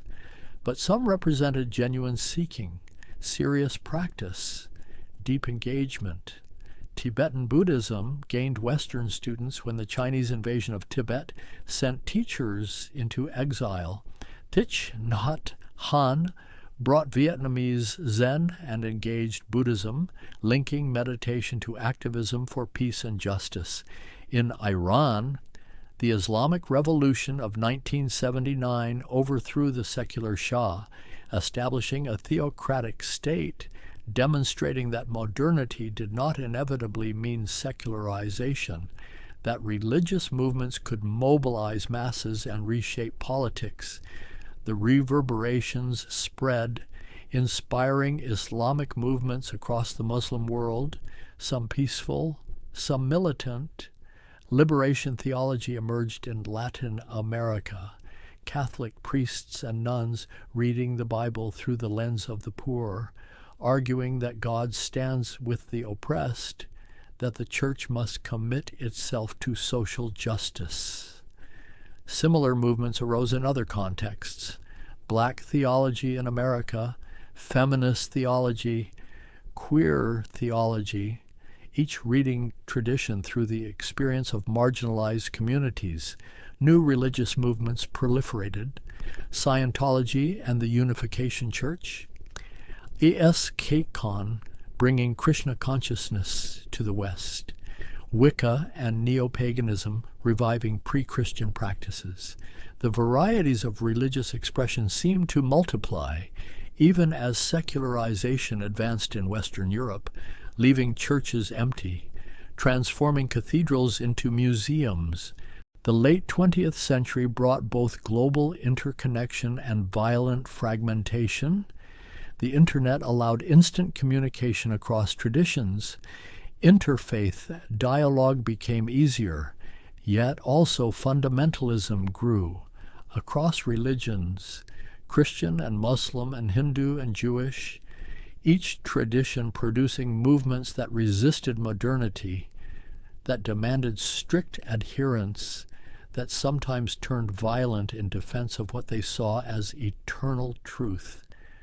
And through it all, in temples and churches, mosques and gurdwaras, in homes and hearts, ordinary people continued to pray, to seek meaning, to mark births and deaths, to gather in community, to pass on traditions to children, to find in these ancient practices something that spoke to contemporary needs, something that connected them to depths beneath the surface of modern life. The great religions had survived empires and revolutions, colonialism and genocide, scientific challenges and secular indifference. They had adapted and evolved, split and reformed, but they persisted, carrying forward the questions and intuitions of countless generations, offering frameworks for meaning in a world that often seemed meaningless, providing community in an age of isolation, pointing toward transcendence in a culture of immanence. And now, as I stand in this quiet place, looking across the vast landscape of human devotion, certain patterns emerge from the particulars, certain themes that thread through the diversity. Each of these traditions, in its own way, grapples with the fundamental mystery of existence. Why is there something rather than nothing? Why does consciousness arise? Why do we suffer and love and die? The answers differ, but the questions are universal, spoken in every language, pondered in every age. There is the perennial question of the relationship between the one and the many. Hinduism speaks of Brahman, the ultimate reality underlying all apparent diversity. Buddhism points to emptiness, sunyata, the lack of inherent existence in all phenomena. Islam proclaims Tawheed, the absolute oneness of God. Judaism declares, "Hear, O Israel, the Lord our God, the Lord is one." Christianity wrestles with Trinity. Three persons in one essence, a mystery that defies simple logic, different formulations, yet perhaps all circling the same deep intuition that beneath the surface multiplicity of experience there is something unified, something whole, or perhaps the opposite, that what we take as solid and separate is actually fluid and interconnected. The mystics of different traditions seem to converge here. Speaking of union, of dissolution of boundaries, of experiencing directly what cannot be adequately described, then there is the question of suffering, its origin and its meaning. The Buddha made it central, the first noble truth. Suffering exists, but every tradition must address it. Judaism, through the story of Job, who demands answers from God and receives not explanation but encounter with mystery. Christianity, through the cross, God entering into suffering, transforming it from within rather than explaining it from without. Islam speaks of tests, of this world as a place of trial where faith is refined.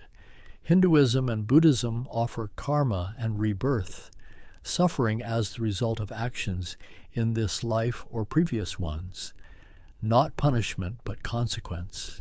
Natural law operating across lifetimes. The problem is framed differently, but each tradition offers resources for enduring, for finding meaning, for not being crushed by the weight of pain. And there is always the tension between transcendence and immanence, between God as wholly other, beyond all human categories, and God as intimately present, closer than breath. Some traditions emphasize the distance, the absolute difference between creator and creation, divine and human.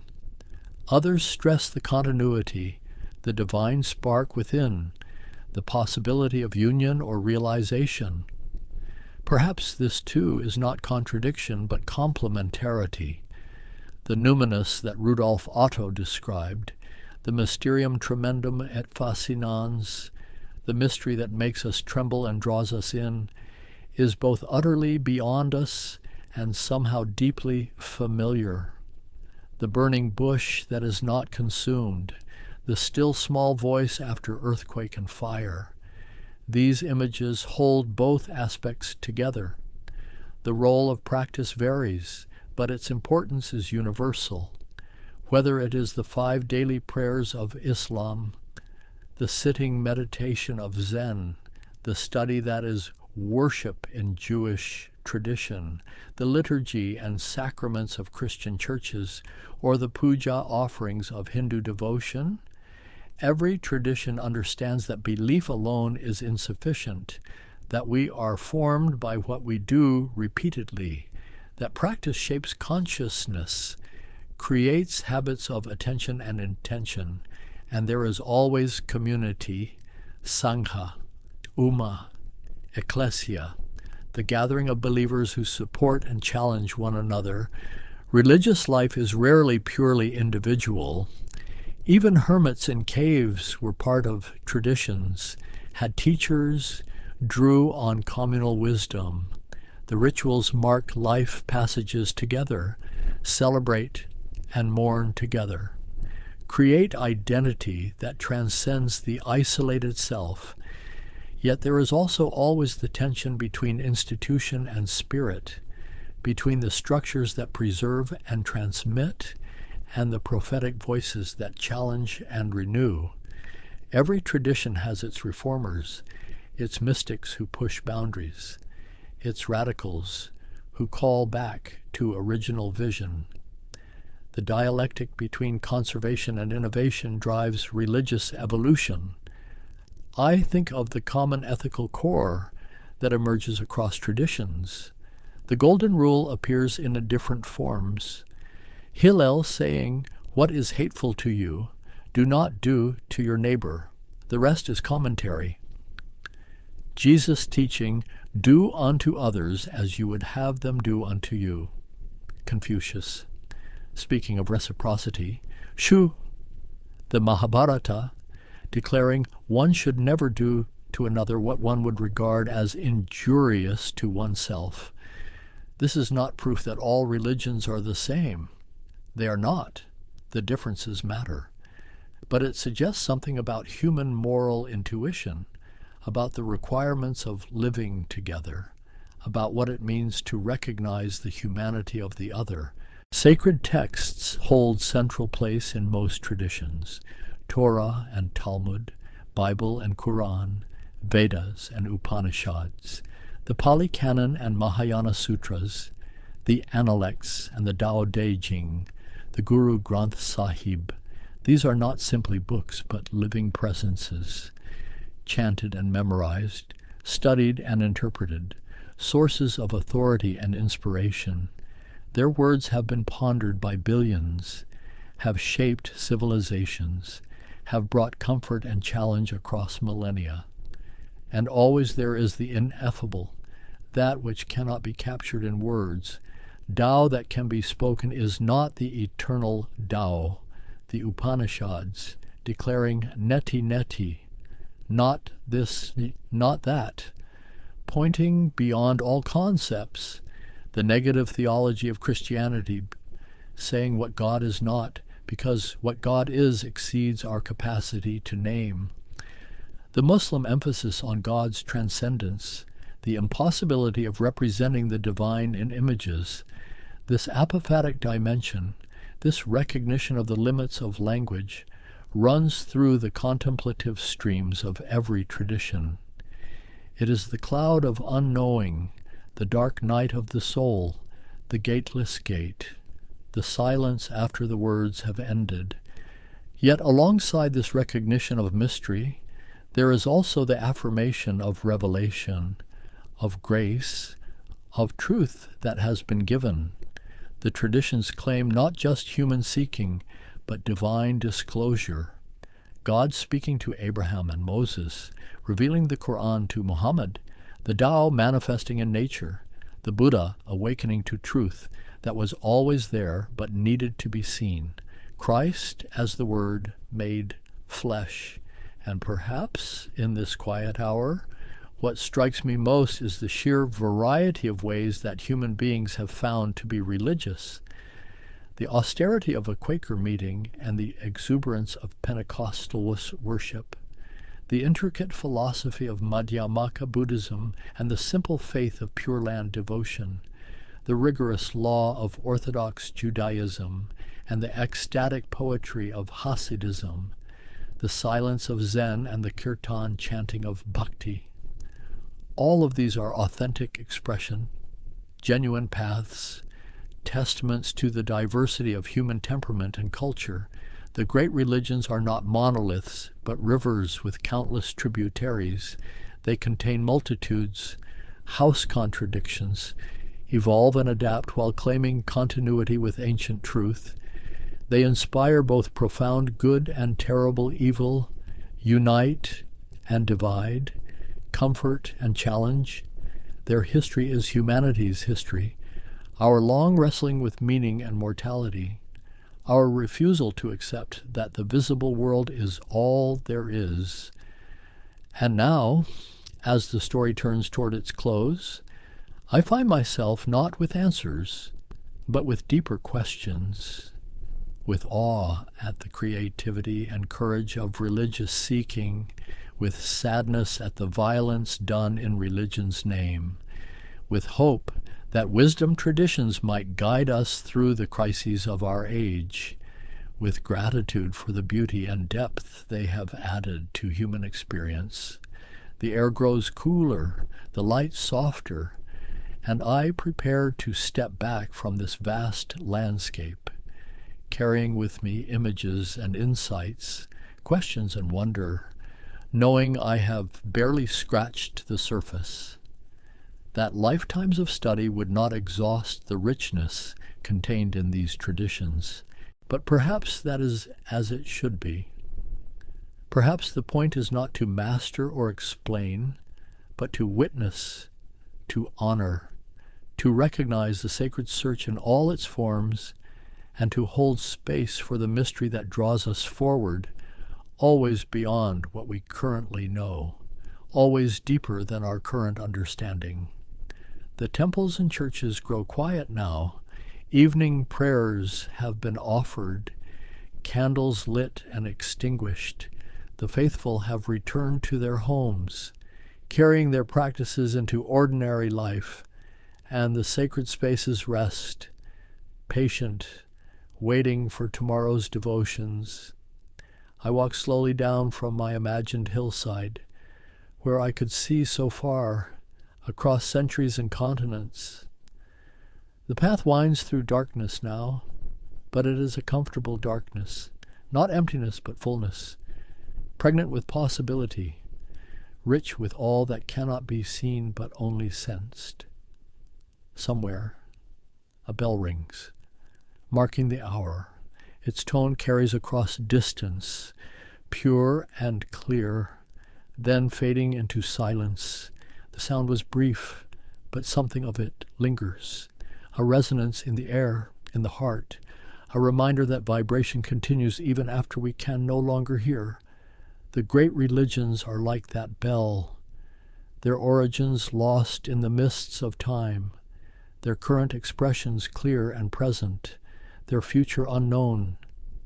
But the resonance, the echo of humanity's encounter with the sacred, that continues, passed from generation to generation, adapted and renewed, never quite the same, never entirely different.